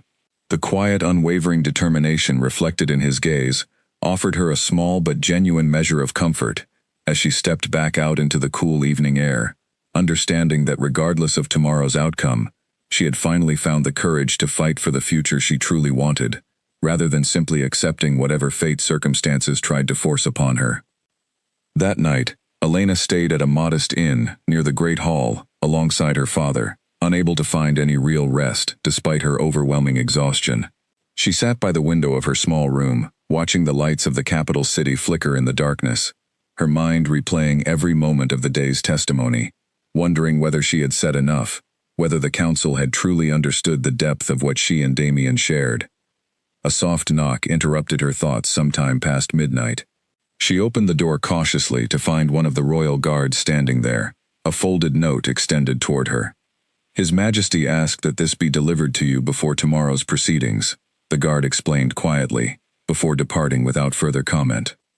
Elena closed the door and unfolded the note with trembling fingers, immediately recognizing Damien's confident handwriting once again. The note explained that he had spent the evening speaking privately with several council members, attempting to gauge their leanings before the final decision was rendered.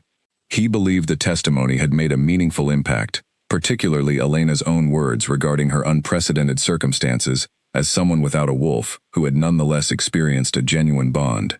However, he cautioned that Cassius's legal team had also been active throughout the evening, presenting additional arguments, emphasizing the catastrophic financial consequences that would befall Blackridge territory should the debt settlement contract be voided entirely. He closed the letter with words that brought fresh tears to Elena's eyes, expressing his unwavering belief that whatever the council ultimately decided, their connection represented something real and significant that no legal ruling could ever fully diminish or erase. He asked her to rest as much as possible, promising to stand beside her, regardless of what the morning brought. Elena folded the letter carefully and held it against her chest for a long moment, drawing what comfort she could from his steady, reassuring words, before finally attempting to sleep, knowing that whatever tomorrow revealed, she would face it with Damien's unwavering support beside her. Morning arrived far too quickly, gray light filtering through her window as she rose to prepare for what would likely be the most consequential day of her entire life. She dressed carefully, her hands steadier than she expected given the magnitude of what awaited her, and made her way downstairs to find her father already waiting, his expression a careful mixture of hope and anxious uncertainty. "Did you manage any rest?" he asked, as they began the short walk toward the Great Hall. "Very little," Elena admitted honestly, "but I feel more prepared than I did yesterday, regardless of what today ultimately brings." Her father nodded approvingly, placing a supportive hand on her shoulder as they approached the imposing stone building once more. The crowd gathered outside seemed even larger than the previous day, word of the unprecedented proceedings having spread rapidly throughout the capital overnight. Inside, the atmosphere felt charged with anticipation as Elena took her seat, watching as the 12 council members filed onto the platform once again, their expressions unreadable despite the weighty decision they carried. Damien entered shortly afterward, his eyes finding Elena's immediately across the crowded hall, offering silent reassurance despite the formal distance required between them. The presiding council member rose to address the assembled crowd, her expression carrying the solemn weight of the announcement she was about to deliver. After careful deliberation regarding all evidence and testimony presented, this council has reached several important conclusions regarding the unprecedented matter before us.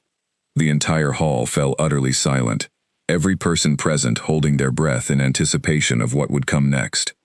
First, the council member continued, this council formally recognizes that fated bonds may indeed manifest between wolves and individuals lacking wolves of their own. an unprecedented determination given the absence of any prior documented cases. The physiological evidence presented, combined with credible witness testimony from the initial encounter, satisfies this council's requirements for establishing the genuine existence of such a bond. A wave of relief washed through Elena's body so intense she nearly swayed on her feet, though she forced herself to remain composed as the council member continued speaking. However, the woman continued, her tone shifting to something more cautious. This council also recognizes the legitimate legal standing of the marriage contract between Elena Voss and Alpha Cassius Gray, particularly given its direct connection to a debt settlement affecting the survival of an entire pact territory. This council cannot simply dismiss such significant financial and political considerations without careful additional deliberation. Elena's heart sank slightly at this qualification, sensing that the resolution would not prove as straightforward as she had desperately hoped.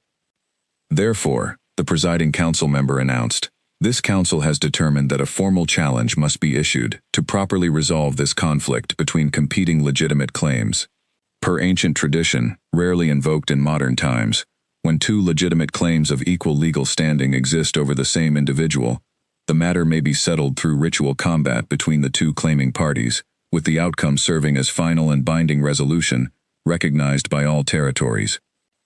Gasps and murmurs erupted throughout the hall at this unexpected declaration. Elena felt her stomach drop entirely, understanding immediately the terrifying implications of what the council had just proposed. "Ritual combat," her father whispered beside her, his voice tight with alarm. "Elena, that means Damien and Cassius would need to fight directly, with the outcome determining your future entirely." Elena's eyes immediately sought out Damien across the crowded hall, finding his expression set with grim, unwavering determination, despite the seriousness of what the council had just proposed.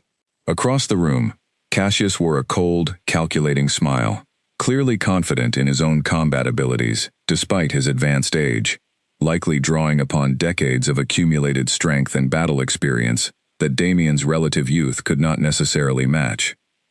This challenge, should both parties agree to accept its terms, will be scheduled for 3 days hence, the presiding council member announced, allowing adequate time for proper preparation, while still respecting the urgency created by the previously scheduled wedding date, which this council formally suspends until the matter is conclusively resolved through this ritual combat.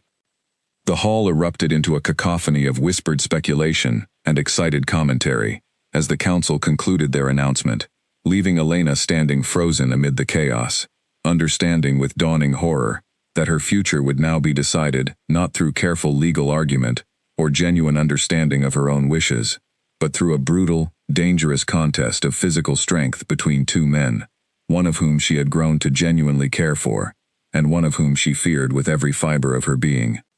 As the assembled crowd began slowly filing out of the great hall, still buzzing with excited discussion regarding the unprecedented ruling, Elena remained rooted in place, her mind racing with terror at the thought of Damien risking his life in combat against a man with decades more fighting experience, regardless of how strong or capable her fated mate might otherwise prove to be under normal circumstances.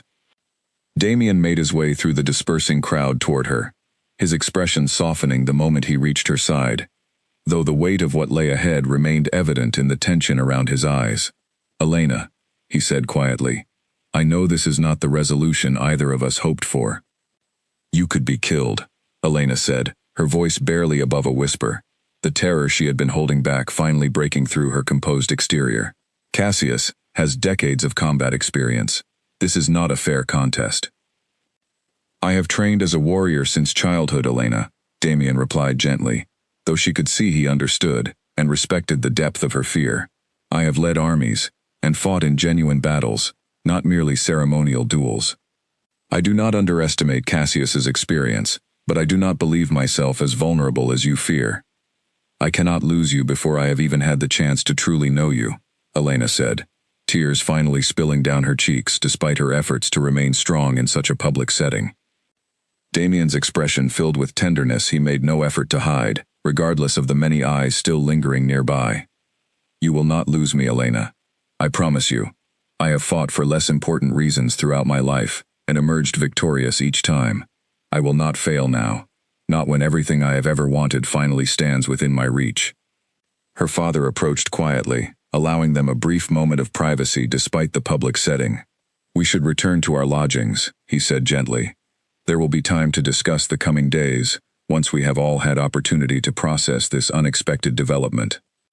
Elena nodded reluctantly, casting one final glance toward Damien, as she allowed her father to guide her from the great hall, her mind consumed entirely with fear, for the man she had so recently discovered mattered more to her than she ever could have anticipated just days earlier. As they stepped outside into the bright afternoon sunlight, Elena understood that the coming 3 days would prove just as difficult and uncertain as everything that had already transpired, perhaps even more so, given that the outcome would now rest entirely upon a contest of strength and skill, rather than careful reasoning or heartfelt testimony.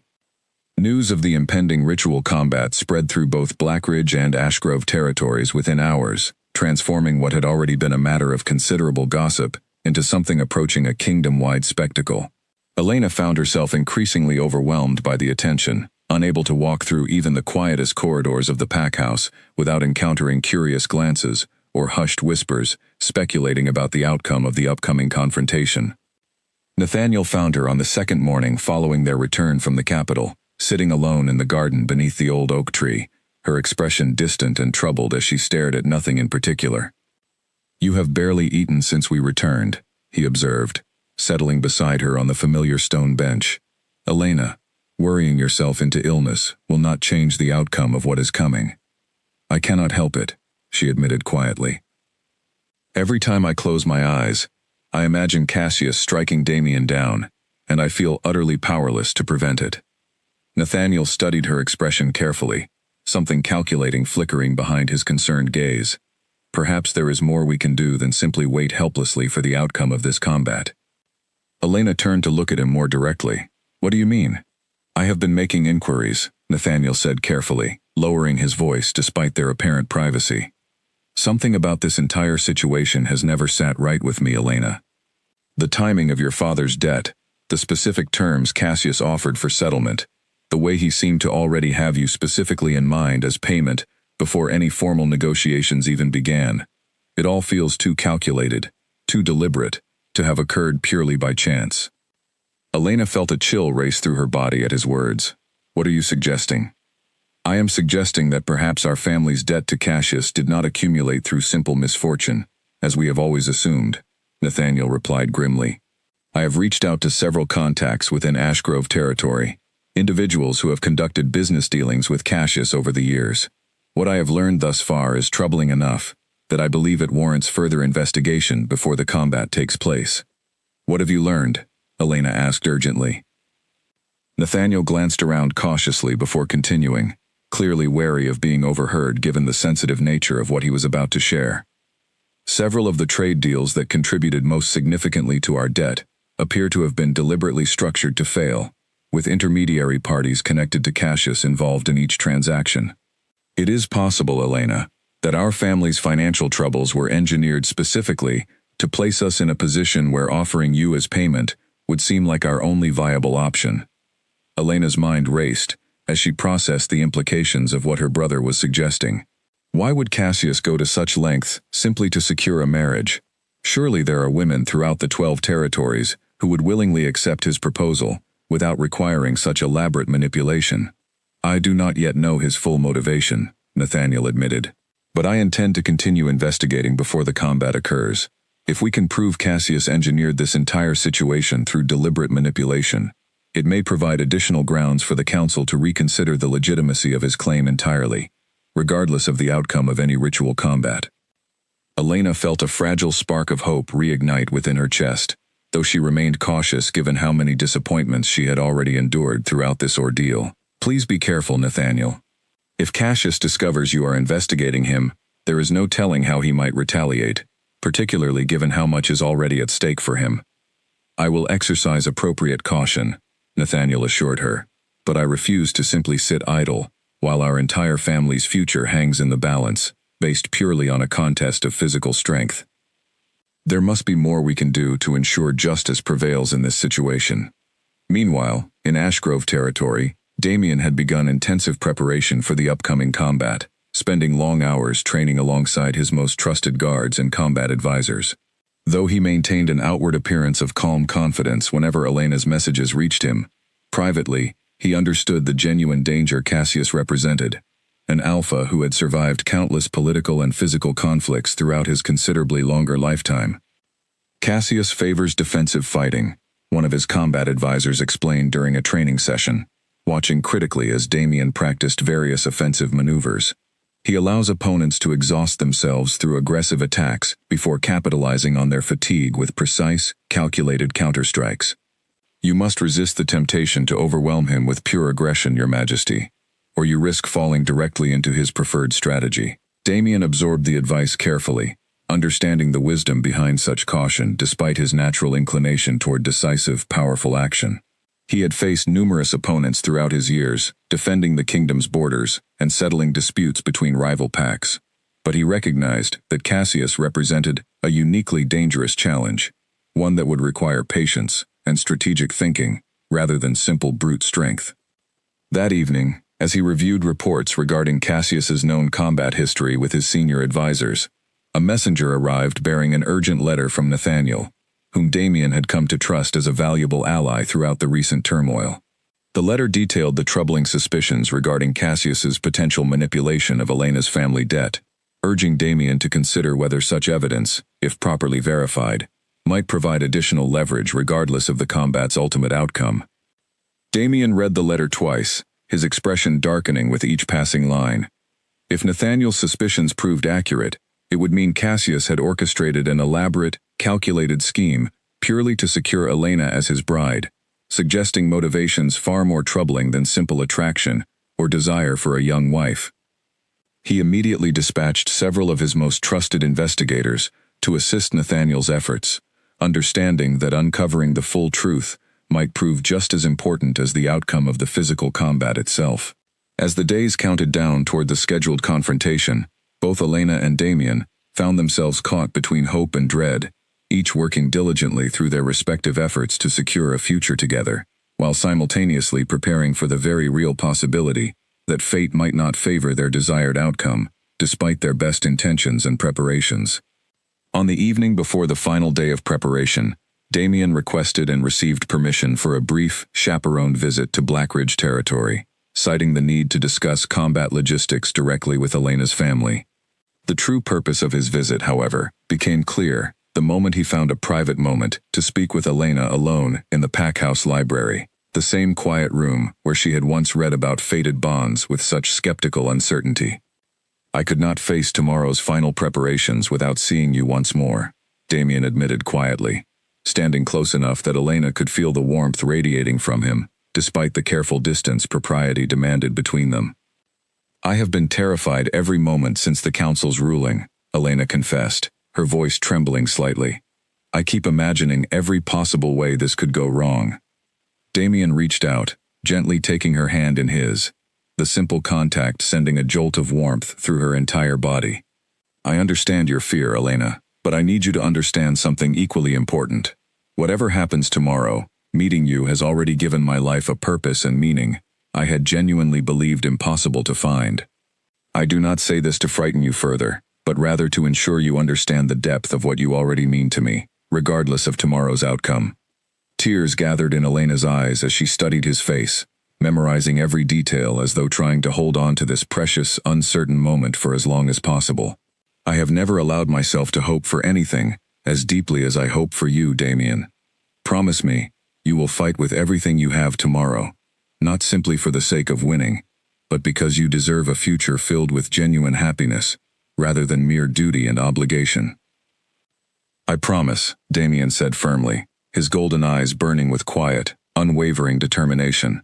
"And Elena, regardless of what fear or doubt tries to convince you otherwise, know that our bond is real, proven beyond any reasonable doubt by everything we have both experienced these past several days. No outcome tomorrow can erase what already exists between us."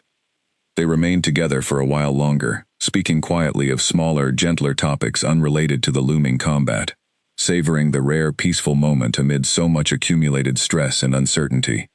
When Damien finally departed to return to his own preparations, Elena watched from her window as his carriage disappeared into the darkness, praying silently that she would see him again, whole and victorious, when tomorrow's confrontation finally concluded. Meanwhile, within Ashgrove territory, Alpha Cassius Grey spent his own final evening of preparation quite differently, meeting privately with his most trusted advisor in the fortified depths of his castle study.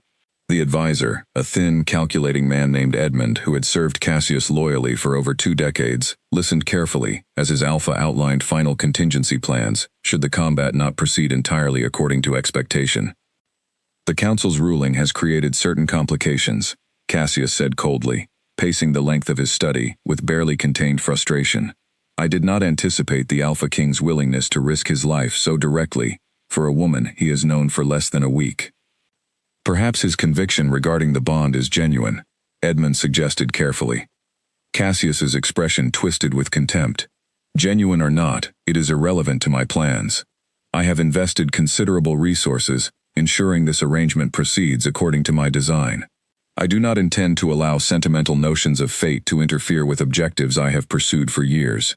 Edmund hesitated before speaking further, clearly wary of provoking his Alpha's temper. "There have been reports, my lord, of investigations being conducted into the origins of the Voss family's debt. Should such investigations uncover the true nature of how those obligations were engineered, it could create significant complications, regardless of tomorrow's combat outcome." Cassius's expression darkened considerably at this news. "Who is conducting such investigations?" "Nathaniel Voss, primarily," Edmund replied carefully, "though reports suggest he has recently received assistance from individuals connected to the Alpha King's own resources." Cassius's jaw tightened, a dangerous glint entering his sharp eyes. "Then we must ensure such investigations prove fruitless, regardless of what measures become necessary to achieve that outcome. I have not spent years carefully orchestrating this arrangement, only to have it unravel now, mere hours before finally securing what I have worked so diligently to obtain." The true depth of Cassius's ruthless determination remained hidden from both Elena and Damien as they each prepared, separately and with genuine hope, for the confrontation that would supposedly determine Elena's future once and for all. Neither of them yet understood the full extent of what Cassius was willing to do to ensure victory, nor the dangerous lengths his desperation might drive him toward should his carefully constructed plans finally begin unraveling beyond his control. As dawn approached on the morning of the scheduled combat, Elena woke long before sunrise, her stomach twisted with anxious anticipation. She dressed carefully, choosing to wear a deep blue gown that Margaret had specifically prepared for the occasion, understanding that regardless of how the day unfolded, she wanted to face it with dignity and quiet strength, rather than visible fear. As she made her way toward the carriage that would carry her and her family toward the designated combat grounds, she offered a silent, desperate prayer to whatever forces governed fate and fortune, hoping desperately that the man she had so recently discovered she loved would emerge from today's confrontation alive and victorious, allowing them both the future they had only just begun to imagine together. The combat grounds had been prepared just outside the capital city, a large circular arena normally reserved for military training exercises, now transformed into a formal venue, befitting the significance of the occasion. Rows of seating had been hastily constructed around the perimeter, filled to capacity with nobility, pack leaders, and curious citizens who had traveled considerable distances to witness what many were already calling the most extraordinary event in recent memory. Elena arrived alongside her father and Nathaniel, finding seats reserved specifically for them near the front of the assembled crowd, close enough to the arena floor that she could see every detail of what was about to unfold. Her heart pounded fiercely as she scanned the arena, finally spotting Damien on the opposite side, already dressed in simple combat attire, his expression focused and calm, despite the magnitude of what awaited him. Nathaniel leaned close, speaking quietly enough that only Elena could hear him. "I have continued gathering evidence throughout the night," he murmured. "I believe we may have enough to formally present our suspicions to the council, following today's combat, regardless of the outcome." Elena nodded, though her attention remained largely fixed upon Damien, unable to fully process anything beyond her overwhelming fear for his safety. Across the arena, Cassius emerged from the opposite entrance, moving with the confident, measured steps of a man utterly certain of his impending victory. Despite his advanced age, his physical presence remained undeniably formidable. Decades of accumulated strength and combat experience evident in every calculated movement. The presiding council member from the earlier trial rose to address the assembled crowd, her voice carrying clearly across the now silent arena. "We gather today to witness ritual combat between Alpha Cassius Gray and King Damian Ashford, the outcome of which shall be recognized as final and binding regarding the disputed claim over Elena Voss. This combat shall proceed until one participant yields, becomes incapacitated, or the presiding officials determine a clear victor has emerged. Let both combatants demonstrate honor and restraint befitting their respective positions throughout these proceedings."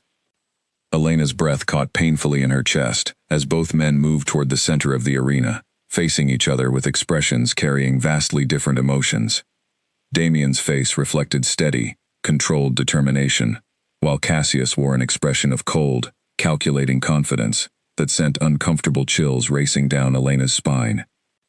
At the signal to begin, both men shifted seamlessly into their wolf forms, an impressive display of raw power that drew gasps from portions of the assembled crowd, unfamiliar with witnessing such transformations up close. Damian's wolf proved larger than Elena had anticipated, dark-furred and powerfully built, while Cassius's wolf, though slightly smaller, moved with a lethal, practiced grace that spoke clearly of decades spent perfecting his combat technique. The two wolves circled each other cautiously at first, each testing the other's reactions and defenses before committing to any decisive action. Cassius struck first, a swift, calculated lunge aimed at Damian's exposed flank, though Damian managed to twist away just in time, avoiding the worst of the intended damage while sustaining a minor graze along his side. Elena's hands gripped the edge of her seat so tightly her knuckles turned white, watching in horrified fascination as the combat intensified rapidly. Damian retaliated with a powerful strike of his own, forcing Cassius backward several steps, though the older Alpha recovered his footing with impressive speed, immediately countering with another precise attack that Damian barely managed to deflect. The battle continued in this manner for several tense minutes, both combatants exchanging attacks and counterattacks with increasing intensity, neither willing to yield ground easily despite the evident toll the exertion was taking on both their bodies. Elena watched with growing horror as Cassius's earlier defensive strategy began revealing itself precisely as Damian's combat advisor had warned, patiently allowing Damian's more aggressive attacks to gradually exhaust his stamina while conserving his own energy for a decisive counterstrike. "He is trying to wear Damian down," Nathaniel murmured grimly beside her, clearly recognizing the same troubling pattern Elena had begun noticing herself. As if sensing the danger of continuing his current approach, Damian suddenly shifted tactics, pulling back from his aggressive assault and adopting a more measured, patient stance himself. The change seemed to catch Cassius momentarily off guard, disrupting the rhythm he had carefully established throughout the earlier exchanges. The combat continued, for what felt like an agonizing eternity to Elena, though in reality, only another few minutes passed, as both wolves circled each other more cautiously now, each searching for any opening or weakness in the other's revised strategy. Finally, Cassius made his move, launching a powerful, calculated strike, aimed directly at what he clearly believed to be an exposed vulnerability in Damian's stance. But Damian had anticipated precisely this maneuver, having studied Cassius's fighting patterns carefully throughout the earlier exchanges. He twisted at the last possible moment, avoiding the brunt of Cassius's attack, while simultaneously delivering a powerful counterstrike of his own, catching the older Alpha off balance and driving him hard against the arena floor. The crowd erupted into startled gasps and excited murmurs as Cassius struggled to regain his footing, clearly having not anticipated such a precise counter to his carefully planned attack. Damian pressed his advantage immediately, refusing to allow Cassius any opportunity to recover his earlier defensive rhythm. Elena watched, her heart hammering wildly, as the tide of the battle began shifting decisively in Damian's favor. Cassius fought back desperately, drawing upon reserves of strength and experience that spoke to his decades of survival within their brutal political landscape, but Damian's youth, superior conditioning, and rapidly adapting strategy proved increasingly difficult for the older Alpha to overcome. Finally, after several more minutes of intense, closely matched combat, Damian managed to pin Cassius firmly against the arena floor, his powerful jaws positioned dangerously close to the older Alpha's exposed throat. the universally recognized position of absolute victory within traditional combat rituals. The entire arena fell into stunned, breathless silence as everyone present recognized the significance of what they had just witnessed. The presiding council member rose quickly, her voice carrying clear authority across the silent arena. The combat is decided. King Damian Ashford has achieved decisive victory, according to the established terms of this ritual challenge. Both wolves shifted back into their human forms, Damian rising slowly, while Cassius remained on the ground for a moment longer, his expression a mixture of exhaustion, humiliation, and barely contained fury at having lost so decisively, despite his considerable experience advantage. Elena could barely process what had just happened, relief flooding through her entire body so intensely that tears began streaming down her face uncontrollably. She rose from her seat instinctively, though propriety demanded she remain in place until the formal proceedings concluded entirely. Cassius finally rose to his feet, his composure returning gradually despite the evident sting of his defeat. He addressed the presiding council members directly, his voice tight with barely restrained anger. The combat's outcome is clear, and I acknowledge my defeat according to the established terms. However, I wish to formally state my continued belief that this entire situation has been manipulated through means beyond simple fate or destiny. The presiding council member studied him carefully before responding. Your objection is noted, Alpha Cassius. However, the terms of this ritual combat were agreed upon by both parties as final and binding. This council formally recognizes King Damian Ashford's fated bond with Elena Voss as taking precedence over the previously established marriage contract, effective immediately. As the crowd began erupting into excited conversation regarding the dramatic conclusion they had just witnessed, Elena found herself moving forward, almost without conscious thought, weaving through the dispersing crowd toward the arena floor where Damian stood, still catching his breath from the intense physical exertion of the recent combat. He turned as she approached, his expression shifting immediately from exhaustion to warm, genuine joy the moment his eyes found hers. Without any regard for the many onlookers still present, Elena closed the remaining distance between them and threw her arms around him, tears of relief and happiness streaming freely down her face. You are safe, she whispered against his chest, hardly able to believe the overwhelming relief flooding through her entire body. I promised you I would not fail, Damian replied softly, his arms wrapping securely around her, despite his evident exhaustion, holding her close, as though he never intended to let go again. Nearby, Nathaniel approached with a grim expression that suggested the day's dramatic events were far from fully concluded. Elena, Your Majesty, I apologize for the timing, but there is something urgent we must discuss immediately, before Cassius has any further opportunity to interfere with what I have discovered. Elena reluctantly pulled back from Damian's embrace, though he kept a protective arm around her shoulders as they turned to address her brother's evident concern. What have you found, Nathaniel? Concrete evidence, Nathaniel said seriously, proving beyond reasonable doubt that Alpha Cassius deliberately orchestrated our family's financial ruin, specifically to force this marriage arrangement. I believe this evidence needs to be presented formally to the council immediately, both to ensure justice is properly served and to protect other families who might otherwise fall victim to similar manipulation in the future. Damian's expression hardened considerably at this revelation, his earlier relief giving way to focused, determined anger. Then we shall present this evidence to the council without delay. If Cassius has indeed engaged in such calculated deception, he must face appropriate consequences for his actions, regardless of today's combat outcome. As the three of them made their way toward the council chambers where the presiding members were still concluding their formal proceedings, Elena felt a fresh wave of nervous anticipation building within her chest. The combat had concluded in the outcome she had so desperately hoped for, but it appeared the full truth behind her family's ordeal had only just begun to fully emerge. The council chambers, though smaller than the grand hall used for the earlier trial, still carried an atmosphere of formal weight and authority as the 12 presiding members reconvened to hear Nathaniel's urgent request for additional testimony.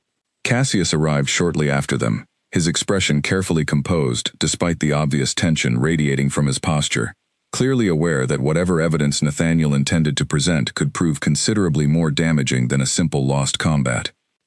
This council granted an unusual request for additional testimony following today's combat, the presiding member announced, studying Nathaniel with evident curiosity. Please explain the nature of the evidence you wish to present. Nathaniel stepped forward, producing a thick folder of documents he had carefully assembled over the preceding days. Honored council members, I have spent considerable time investigating the origins of my family's substantial debt to Alpha Cassius Gray, debt that ultimately led to the marriage arrangement disputed in this council's recent proceedings.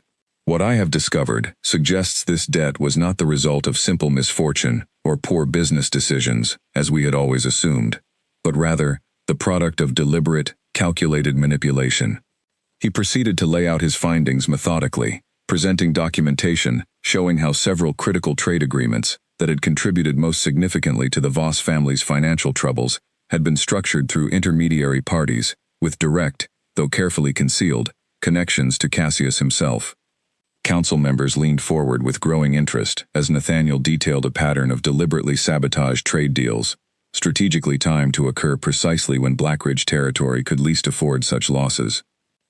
These intermediary parties, Nathaniel continued, producing additional witness statements he had gathered, have confirmed under formal questioning that they received direct instructions and compensation from representatives of Ashgrove territory to ensure these specific transactions failed in ways that would appear consistent with ordinary market misfortune. Cassius's expression darkened considerably as the evidence mounted, though he maintained his composure with practiced control. These accusations are entirely unsubstantiated speculation, he interjected sharply. Business dealings frequently involve intermediary parties, and failed transactions occur regularly without requiring conspiracy theories to explain them. With respect, Alpha Cassius, Nathaniel replied firmly, the pattern demonstrated across multiple separate transactions, all connecting back to the same small group of intermediaries with documented ties to your territory, extends well beyond ordinary coincidence or misfortune. I would ask this council to consider the timeline carefully. Each failed transaction occurred within weeks of your initial approach to my father regarding debt settlement discussions, suggesting these failures were deliberately orchestrated, specifically to create the financial desperation necessary to secure my sister's hand in marriage. The presiding council member studied the presented documentation carefully before addressing Cassius directly. Alpha Cassius, this council must ask you plainly, did you orchestrate the financial difficulties experienced by the Voss family specifically to secure Elena Voss as your bride? Cassius remained silent for a long, tense moment, clearly weighing his options carefully before responding. Finally, his composure cracked slightly, frustration and something approaching desperate justification bleeding through his carefully maintained facade.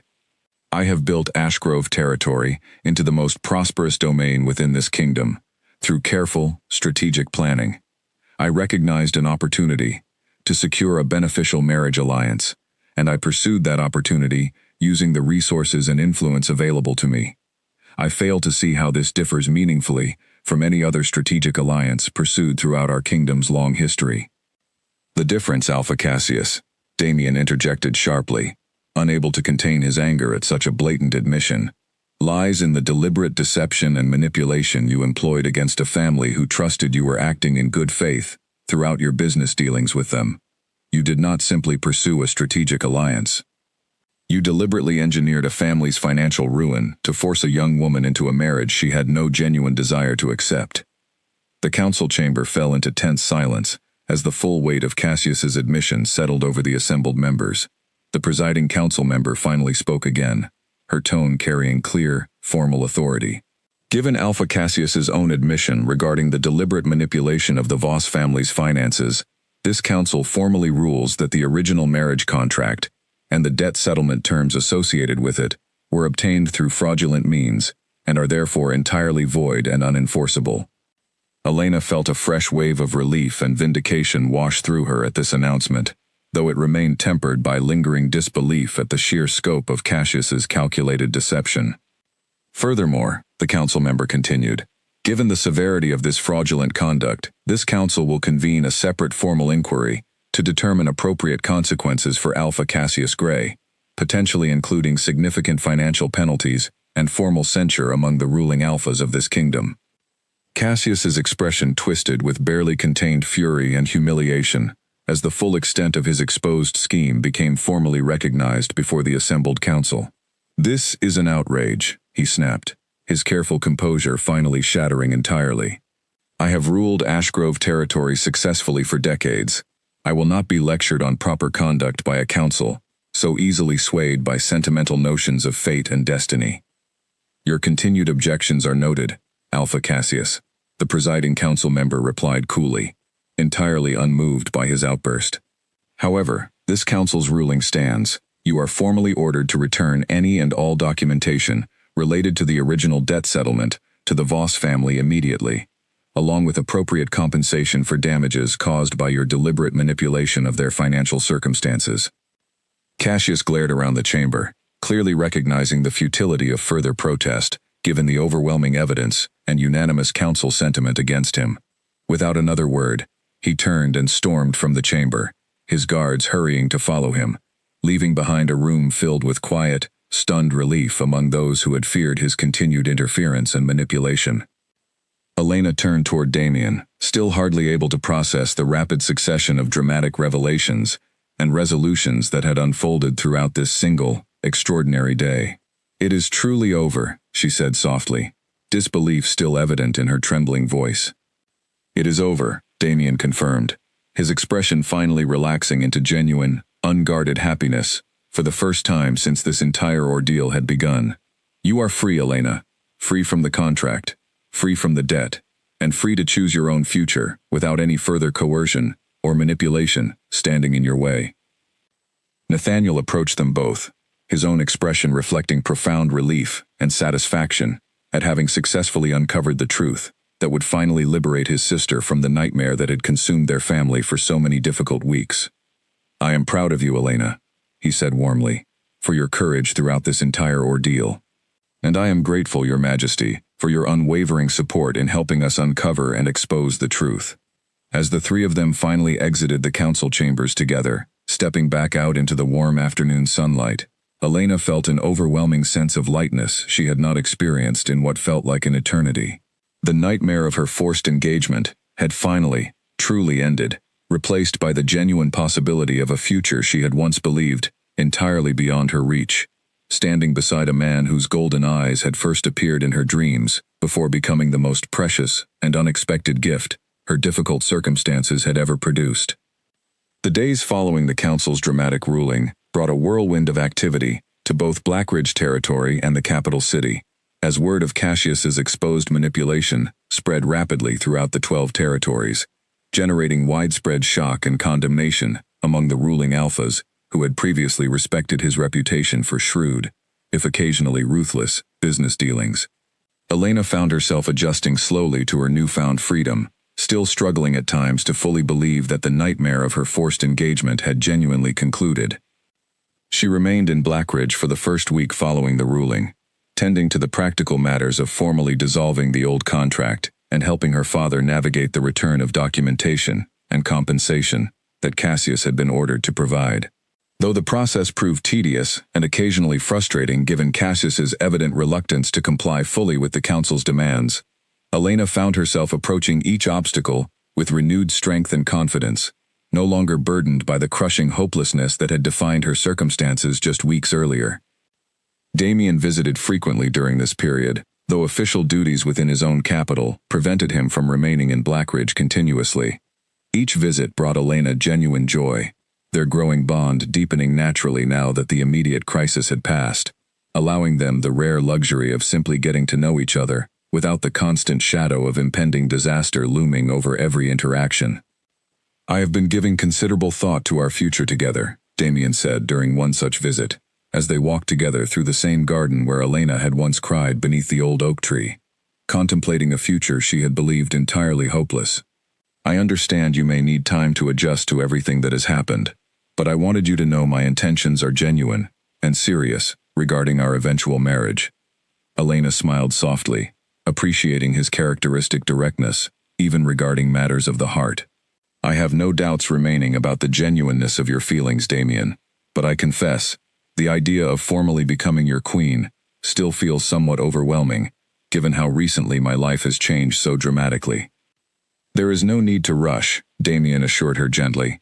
I simply wanted you to understand that whenever you feel ready, I remain fully committed to building a life together, one built on genuine partnership and mutual respect, rather than obligation or political convenience. Their peaceful conversation was interrupted by the sudden arrival of one of Damien's royal guards, his expression tense with urgency as he approached them quickly. Your Majesty, forgive the intrusion, but urgent news has arrived from Ashgrove territory. Alpha Cassius has refused to comply with the Council's ruling regarding compensation and documentation, and reports suggest he has begun mobilizing additional guards along his territory's borders. Damien's expression hardened immediately, the peaceful contentment of moments earlier giving way to sharp, focused concern.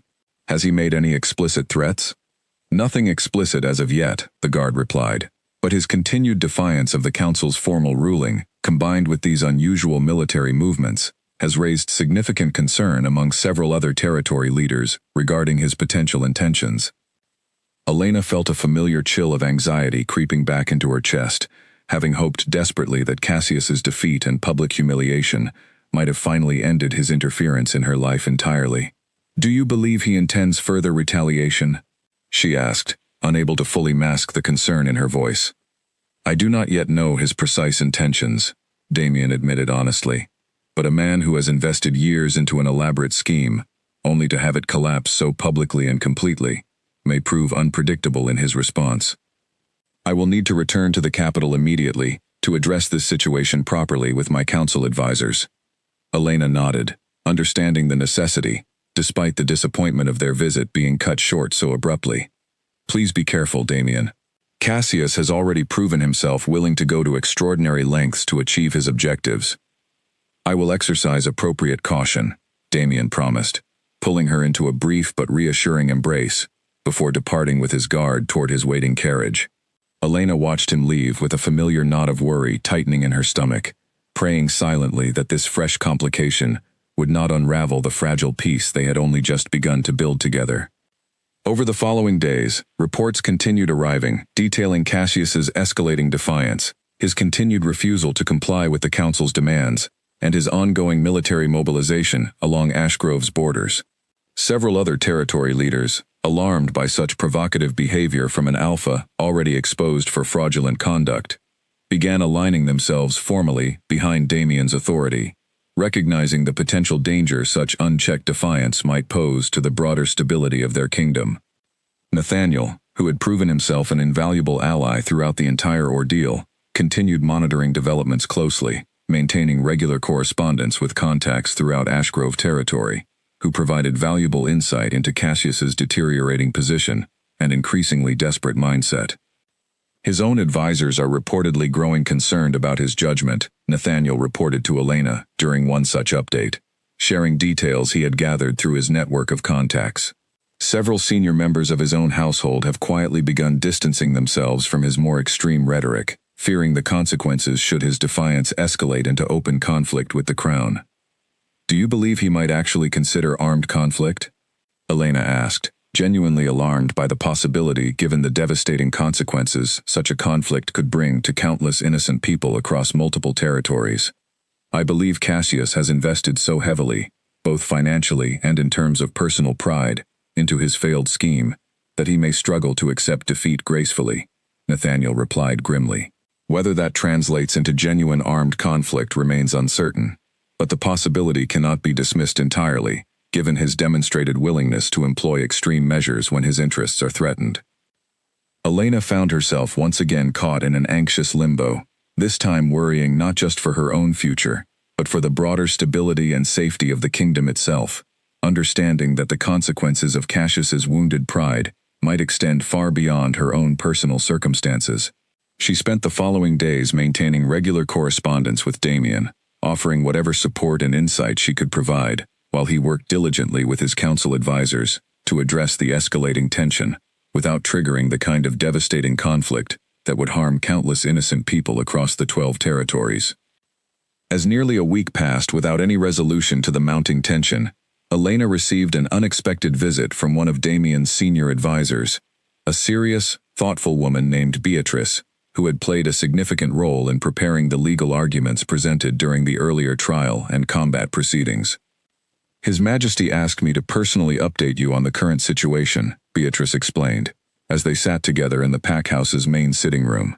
Cassius has finally agreed to a formal meeting with representatives from the council and the crown, scheduled to take place within the next 2 days. However, given his demonstrated unpredictability, His Majesty requested additional security measures be implemented here in Blackridge as a precaution, given your direct involvement in exposing his fraudulent conduct. Elena absorbed this news with a mixture of relief and renewed anxiety. Do you believe this meeting will finally resolve the situation peacefully? I sincerely hope so, Beatrice replied honestly. But I would be lying if I claimed certainty regarding the outcome. Alpha Cassius has proven himself capable of considerable manipulation and deception throughout this entire ordeal. This council does not intend to underestimate him further as these final negotiations proceed. As Beatrice departed to oversee the implementation of additional security measures around the packhouse, Elena found herself once again staring out toward the darkening evening sky, praying that whatever unfolded during the upcoming meeting would finally bring genuine, lasting resolution to the nightmare that had begun with a simple, devastating announcement in her father's study weeks earlier, and that the golden eyes that had first appeared in her dreams would soon become the permanent, joyful reality she had only just begun allowing herself to believe possible. The following 2 days passed with agonizing slowness, Elena finding herself unable to focus on much beyond anxious anticipation regarding the upcoming meeting between Cassius and the Crown's representatives. She busied herself as best she could, assisting Margaret with various household tasks and spending time with her father, whose own demeanor had transformed considerably since the earlier revelations, his relief at finally being freed from Cassius's manipulation evident in the lighter, more genuine warmth he now showed toward her. I owe you a debt of gratitude I fear I can never fully repay, he told her one evening, as they shared a quiet dinner together, just the two of them for the first time in longer than either could remember. Your courage throughout this entire ordeal, your willingness to speak truthfully before the council despite the risks involved, ultimately saved not just your own future, but our entire family's standing and reputation. We saved each other, Elena replied gently. Nathaniel's investigation proved just as crucial as anything I said or did throughout this process. And your willingness to fight for a better outcome, even when circumstances seemed impossible, mattered more than you may realize. Her father smiled, a rare expression of genuine peace settling over his features. Whatever happens with Cassius moving forward, I want you to know that watching you find happiness with someone who genuinely cares for you brings me more joy than I can adequately express. You deserve every good thing that comes from this, Elena, after everything you have endured. Their quiet moment was interrupted by the arrival of a royal messenger bearing urgent news from the capital. Elena's heart raced as she accepted the sealed letter, recognizing Damien's handwriting immediately as she broke the wax seal and began reading. The letter explained that the formal meeting with Cassius had concluded just hours earlier, and while the details remained complex, the overall outcome appeared genuinely favorable. Cassius, faced with overwhelming evidence of his fraudulent conduct and the united opposition of nearly every other territory leader, had finally agreed to formally accept the council's original ruling, relinquishing any further claims regarding the disputed marriage contract, and agreeing to substantial financial penalties as compensation for his deliberate manipulation of the Voss family. Damien's letter continued, explaining that while Cassius remained bitter and resentful regarding his public humiliation, the immediate threat of armed conflict had been successfully averted through careful, patient negotiation, combined with the undeniable weight of evidence and unified political pressure from across the kingdom. He closed the letter expressing his intention to return to Blackridge personally within the coming days, to discuss their future together, now that this final obstacle had finally been resolved. Elena read the letter several times, relief flooding through her entire body so completely that tears gathered once again in her eyes, though this time they were tears of genuine joy and profound gratitude rather than fear or uncertainty. She shared the news immediately with her father, who embraced her tightly, both of them finally allowing themselves to believe that the long, difficult ordeal had genuinely reached its conclusion. 3 days later, Damien arrived in Blackridge once more, though this visit carried an entirely different atmosphere than his previous, tension-filled appearances. He arrived with a smaller, more relaxed escort, his expression radiating genuine happiness and relief as he greeted Elena in the packhouse's main courtyard, sweeping her into an embrace that drew warm, approving smiles from the household staff, who had witnessed so much of their difficult journey together. "It is truly finished," he said, holding her close, as though savoring the simple, precious relief of no longer carrying the weight of impending conflict or uncertainty. "Cassius has formally withdrawn all claims, accepted the council's penalties, and agreed to remain within his own territory's borders, under closer scrutiny from the broader council moving forward." "I can hardly believe it," Elena admitted, pulling back slightly to study his face, still finding it remarkable that this powerful, genuinely caring man had fought so fiercely to secure a future together that once seemed utterly impossible. "Believe it," Damien said warmly, his golden eyes bright with genuine happiness. "Our future is finally, truly ours to build together, free from any further interference or manipulation. And Elena, I find myself more eager than ever to discuss exactly what that future might look like, whenever you feel ready to have that conversation properly." Elena smiled, feeling a warmth spread through her chest unlike anything she had experienced throughout the entire difficult ordeal, a genuine, uncomplicated joy at finally standing at the threshold of a future she had once believed entirely beyond her reach. "I believe," she said softly, "that I am more than ready to have that conversation now." That evening, Damien requested a private walk with Elena through the gardens as the sun began its slow descent toward the horizon, painting the sky in brilliant shades of orange and violet that reminded Elena of the very first evening she had allowed herself to hope for something beyond the marriage she had once believed inevitable. They walked in comfortable silence for a while, both simply enjoying the rare peace of a moment unburdened by crisis or urgent decision. "I have something important to discuss with you," Damien finally said, stopping beneath the same old oak tree that had witnessed so much of Elena's emotional journey throughout the preceding weeks. "Now that the immediate danger has passed, I find myself wanting to properly court you, Elena, rather than simply declaring our bond and expecting you to accept it without genuine courtship." Elena felt warmth spread through her chest at his thoughtfulness. "I would like that very much," she admitted. "Everything happened so quickly between us, driven by crisis and urgency. I would genuinely welcome the opportunity to build our relationship more naturally, without the constant pressure of impending disaster." "Then that is precisely what I intend to offer you," Damien said, taking her hands gently in his. "I propose spending the coming months getting to know each other properly, through visits, correspondence, and shared experiences, before we formally announce any engagement or wedding plans. I want you to choose this future, because you genuinely desire it, not simply because fate or circumstance has left you with limited alternatives." Elena studied his face carefully, moved by the genuine consideration behind his proposal. "You continue to surprise me, Damien. Most men in your position would likely feel entitled to claim what fate has apparently decided belongs to them, without concerning themselves with such careful, patient courtship." "Perhaps that is precisely why I feel it matters so significantly," Damien replied thoughtfully. "You have spent your entire life being told your choices and preferences matter less than others, simply because you were born without a wolf. I do not wish our relationship to become another instance of decisions being made about your future, without genuine consideration for what you actually want." Tears gathered in Elena's eyes at the depth of understanding and respect reflected in his words. "Thank you," she said softly, "for seeing me as someone whose choices genuinely matter." Over the following weeks, Damien remained true to his promise, visiting Blackridge regularly, while also inviting Elena to visit the capital city on several occasions, allowing her opportunity to experience firsthand the world she would eventually inhabit as his queen, should their relationship continue developing as both genuinely hoped. She met various council members and territory leaders during these visits, gradually building relationships and demonstrating the same quiet strength and intelligence that had so impressed the council during her earlier testimony. She also began working closely with several scholars, fascinated by the unprecedented nature of her fated bond, despite lacking a wolf of her own, contributing valuable first-hand perspective to ongoing research that would eventually help other individuals in similarly unique circumstances understand and navigate their own potential bonds. This unexpected role brought Elena genuine satisfaction, transforming what had once felt like a shameful deficiency into a source of valuable knowledge and understanding that could benefit others facing similar challenges.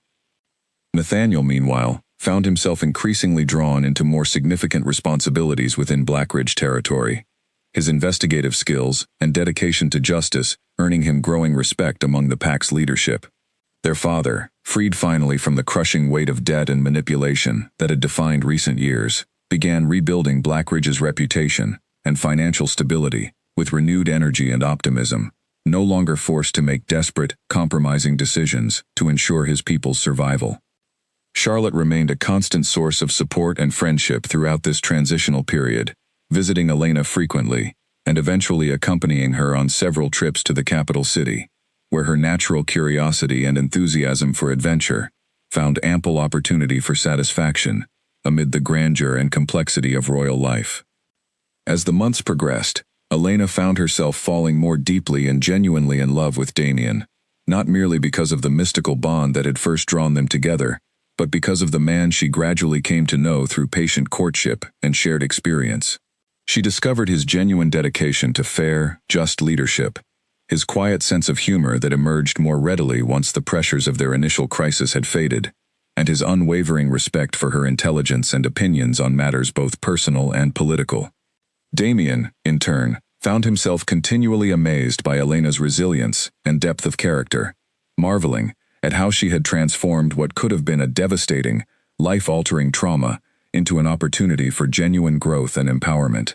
Her willingness to speak truthfully before the entire High Council, her quiet strength throughout the terrifying uncertainty of the ritual combat, and her genuine compassion toward everyone she encountered, regardless of their status or wealth, only deepened his conviction that fate had indeed guided him toward exactly the partner he needed, though he had never fully believed himself capable of finding such genuine connection. Word occasionally reached them regarding Cassius's continued diminished status within Ashgrove territory, his reputation and influence significantly weakened following the public exposure of his fraudulent scheme. Several reports suggested growing discontent among his own pack members, who felt betrayed by revelations of his manipulative conduct, though he remained formally in power given the lack of any immediate successor willing or able to challenge his position directly. Elena felt a complicated mixture of emotions regarding his ongoing situation, unable to fully forgive the pain and fear he had caused throughout her ordeal, yet also recognizing that his diminished influence no longer posed any genuine threat to her hard-won happiness and freedom. Nearly 4 months after the dramatic conclusion of the ritual combat and subsequent revelations regarding Cassius's manipulation, Damien arrived in Blackridge for what Elena immediately sensed was a visit carrying particular significance, given the careful formality of his demeanor and the small, elegantly wrapped box he carried with evident nervousness, despite his usual confident bearing. He requested a private walk once again to their familiar spot beneath the old oak tree, and Elena felt her heart quicken with anticipation as they settled onto the same stone bench that had witnessed so much of their difficult, ultimately triumphant journey together. "Elena," Damien began, his voice carrying a rare, endearing nervousness she had witnessed only occasionally during their months of careful courtship. "These past 4 months have confirmed everything I already suspected the moment our eyes first met across that crowded dining hall. I do not simply love you because fate decreed our bond. I love you because of who you genuinely are, your courage, your compassion, your unwavering strength even when circumstances seemed entirely hopeless." He knelt before her, producing the small box and opening it to reveal a beautiful ring, elegant yet understated, clearly chosen, with careful consideration for her own preferences, rather than mere ostentatious display of wealth or status. "Elena Voss," he continued, his golden eyes bright with genuine emotion, "will you do me the honor of becoming my wife, not because destiny has decreed it, but because we have genuinely chosen each other, through everything these past months have taught us about who we truly are, together." Elena felt tears streaming freely down her face as she nodded, her voice thick with overwhelming emotion. "Yes," she managed to say clearly despite her tears. "Yes, Damien, I choose you, completely and genuinely, for exactly who you are." Damien rose and gathered her into his arms, both of them laughing and crying simultaneously with the sheer joy and relief of finally reaching this precious, hard-won moment together.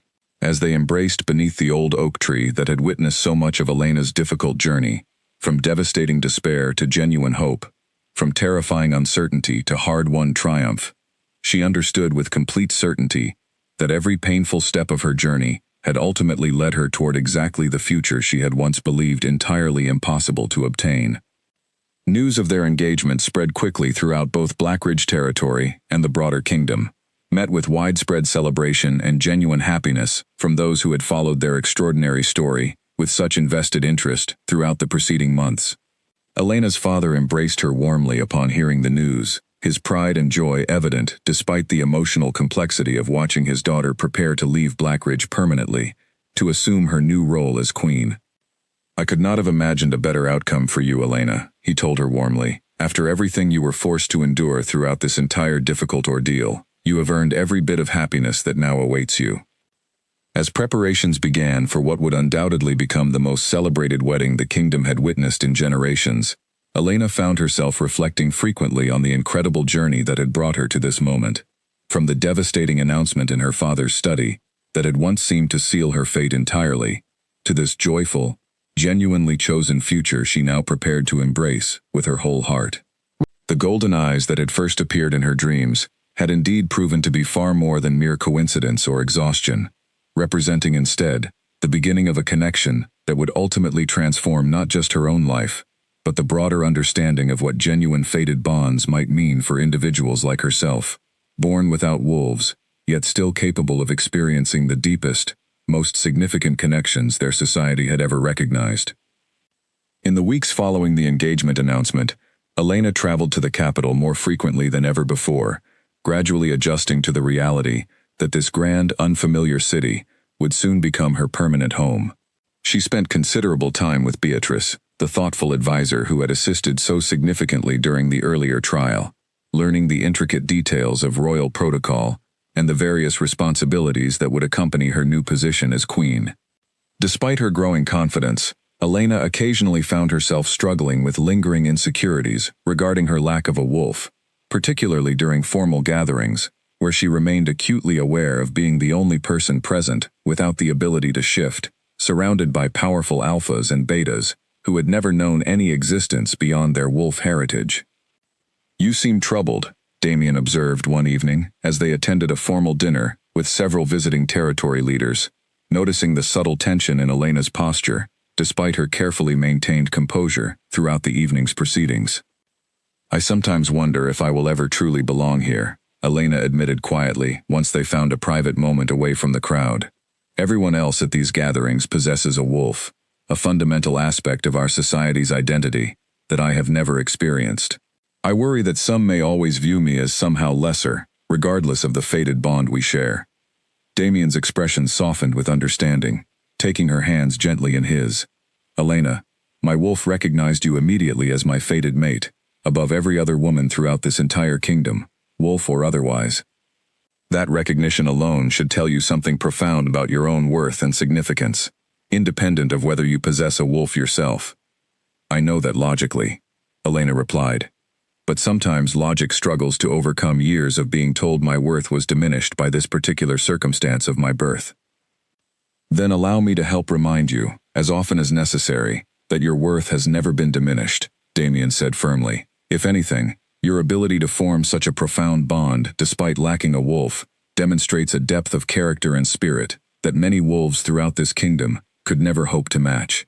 I have watched you face impossible circumstances with remarkable courage, speak truth before an intimidating council, and maintain genuine compassion despite everything you endured. Your wolf, or lack thereof, has never defined your worth in my eyes, nor should it define your worth in your own estimation."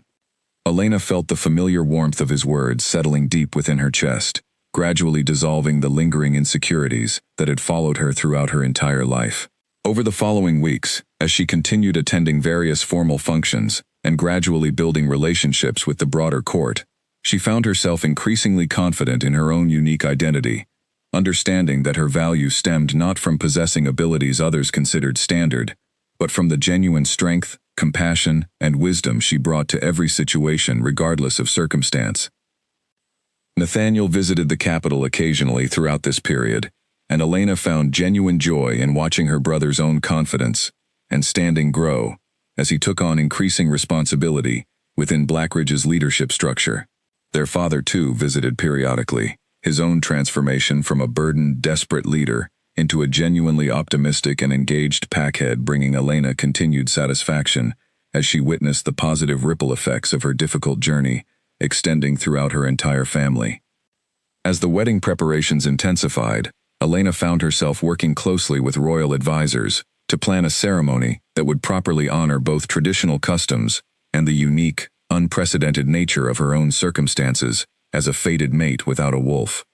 She insisted on incorporating elements from her own Blackridge heritage alongside the grander traditions expected of a royal wedding, wanting her ceremony to authentically reflect both where she had come from and the extraordinary future she now prepared to embrace. 6 months after their initial engagement, with wedding preparations nearing their final stages, Elena received an unexpected visitor at the capital residence where she had been staying during the final weeks of preparation. Margaret, the kind seamstress who had supported her throughout the entire difficult journey from forced engagement to genuine, chosen love, arrived with the final wedding gown, having insisted on personally overseeing every detail of its creation, despite her advancing age. "I could not allow anyone else to complete this particular task," Margaret explained as she carefully unveiled the exquisite gown, tears of pride and joy evident in her kind, weathered eyes. "I promised you, all those months ago, that your dress would be beautiful, and that you would walk into your ceremony as the strong young woman you truly are. Not as a girl being punished.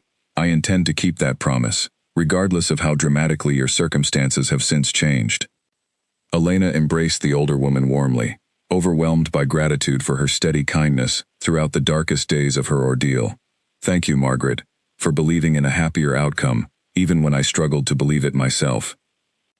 As the final days before her wedding approached, Elena found herself reflecting with profound gratitude on the incredible, unpredictable journey that had brought her to this moment, understanding that every painful step, every terrifying uncertainty, and every hard-won victory had ultimately woven together into a story far more extraordinary and fulfilling than anything she could have imagined during those dark early days when her future had seemed so hopelessly sealed against her own genuine wishes and desires. The morning of the wedding arrived, with brilliant clear skies stretching endlessly over the capital city, as though even nature itself wished to celebrate the joyful occasion about to unfold. Elena woke early, her heart racing with a mixture of excitement and nervous anticipation, entirely different from the dread that had once accompanied thoughts of her original, forced engagement so many months earlier.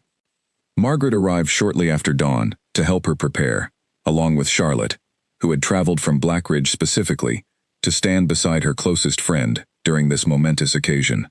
The two women worked together carefully, arranging Elena's hair and helping her into the exquisite gown Margaret had spent countless hours perfecting, each of them occasionally pausing to wipe away tears of joy as the reality of the day's significance settled fully upon them. "You look absolutely radiant," Charlotte said, stepping back to admire the finished result, her voice thick with emotion. "I still remember that terrible night when you told me about your engagement to Cassius, how hopeless everything seemed. Look how far you have come since then."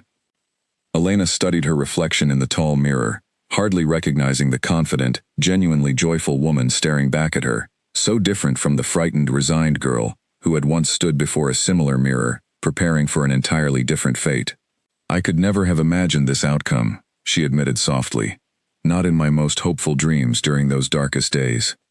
A soft knock interrupted the moment, and Elena's father entered, dressed formally for the occasion, his expression a beautiful mixture of pride and overwhelming emotion as he took in the sight of his daughter, prepared for her wedding day. "You look exactly like your mother did on our own wedding day," he said, his voice catching slightly with emotion. "She would be so incredibly proud of you, Elena, of everything you have overcome, and everything you have become throughout this remarkable journey." Elena embraced her father carefully, mindful of her elaborate gown, drawing strength and comfort from his steady presence as the final moments before the ceremony approached. "Thank you, Father, for everything, even the difficult decisions that ultimately led me toward this unexpected, beautiful outcome." The ceremony itself took place within the Grand Cathedral at the heart of the capital city, filled beyond capacity with dignitaries, territory leaders, and ordinary citizens who had followed Elena and Damien's extraordinary story with genuine investment throughout the preceding months. As Elena walked down the long aisle on her father's arm, she felt an overwhelming sense of peace and certainty, unlike anything she had experienced throughout her entire difficult journey. Damien waited for her at the altar, dressed in formal royal attire, his golden eyes bright with unmistakable joy and love as he watched her approach. The moment their eyes met, Elena felt the familiar warmth of their bond settling comfortably around her, no longer a source of fear or uncertainty, but rather a steady, reassuring foundation for the life they were about to formally begin together. The ceremony proceeded with beautiful simplicity, despite its grand setting, incorporating meaningful elements from both royal tradition and Elena's own Blackridge heritage, exactly as she had hoped throughout the planning process. When the presiding official finally pronounced them formally united, Damien leaned forward and kissed her gently, sealing their union before the assembled witnesses, with a tenderness that spoke volumes about the genuine love they had carefully built together throughout their months of patient courtship. The celebration that followed continued long into the evening, filled with joyful dancing, heartfelt speeches, and genuine warmth from everyone in attendance.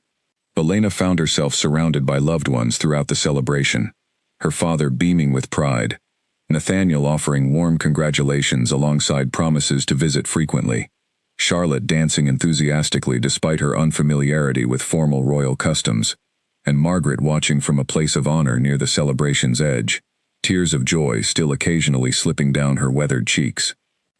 As the evening wound toward its conclusion, Damien found a quiet moment to pull Elena aside, away from the boisterous celebration, toward a private balcony overlooking the city below, now illuminated beautifully by countless lights, celebrating their joyful union. "Do you remember?" he asked softly, wrapping his arms around her from behind, as they both gazed out over the peaceful nighttime cityscape, "when I first told you about our bond, and you feared such hope was too dangerous to fully embrace?" "I remember," Elena replied, leaning back contentedly against him. "I could never have imagined then that we would arrive at this exact moment, genuinely happy, and completely free from the fear and uncertainty that once defined every aspect of our circumstances."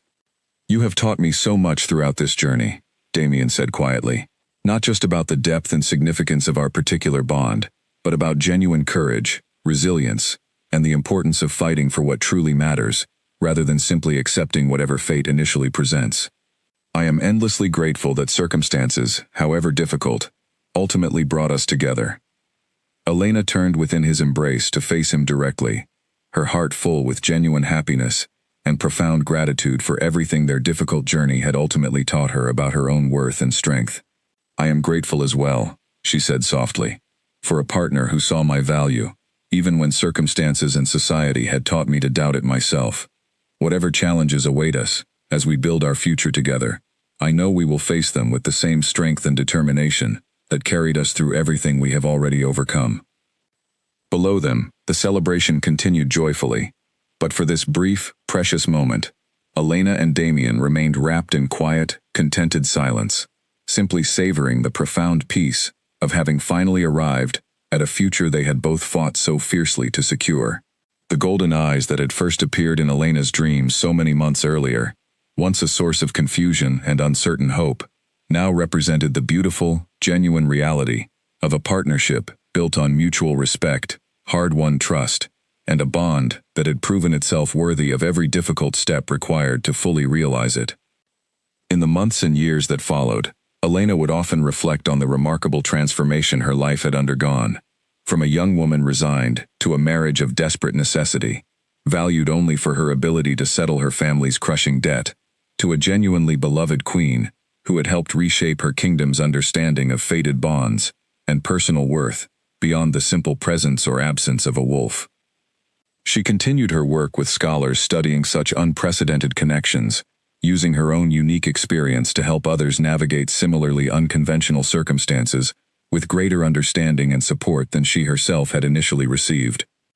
Blackridge territory flourished under her father's renewed leadership, freed finally from the crushing debt and manipulation that had once threatened its very survival, while Nathaniel eventually assumed formal leadership himself.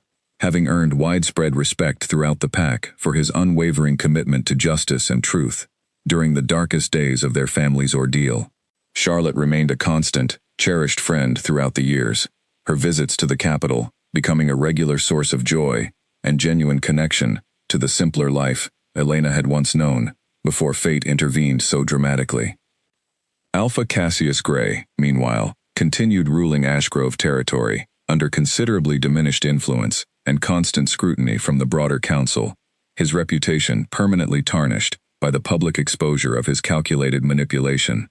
Though he never faced the complete downfall some had predicted, his diminished standing served as a lasting reminder throughout the kingdom of the consequences awaiting those who sought to exploit others' desperation for their own selfish gain. And through it all, Elena and Damien's bond only continued strengthening, weathering the ordinary challenges and joys that accompanied their shared life together, from the responsibilities of royal leadership to the quiet, precious moments of genuine partnership that meant far more to both of them than any title or political achievement ever could. What had begun as a desperate, forced engagement to a man she feared ultimately transformed through fate, courage, and genuine love into a life Elena could never have imagined possible during those darkest days in her father's study, when her future had seemed so completely and hopelessly sealed against her own genuine wishes and dreams. The golden eyes from her dream had indeed changed everything, not through simple magic or unquestionable destiny alone, but through the courage she had found to fight for a future she truly wanted, proving that even when circumstances seem entirely hopeless, genuine strength and unwavering hope can ultimately transform even the most desperate beginning into a story of lasting, well-earned happiness.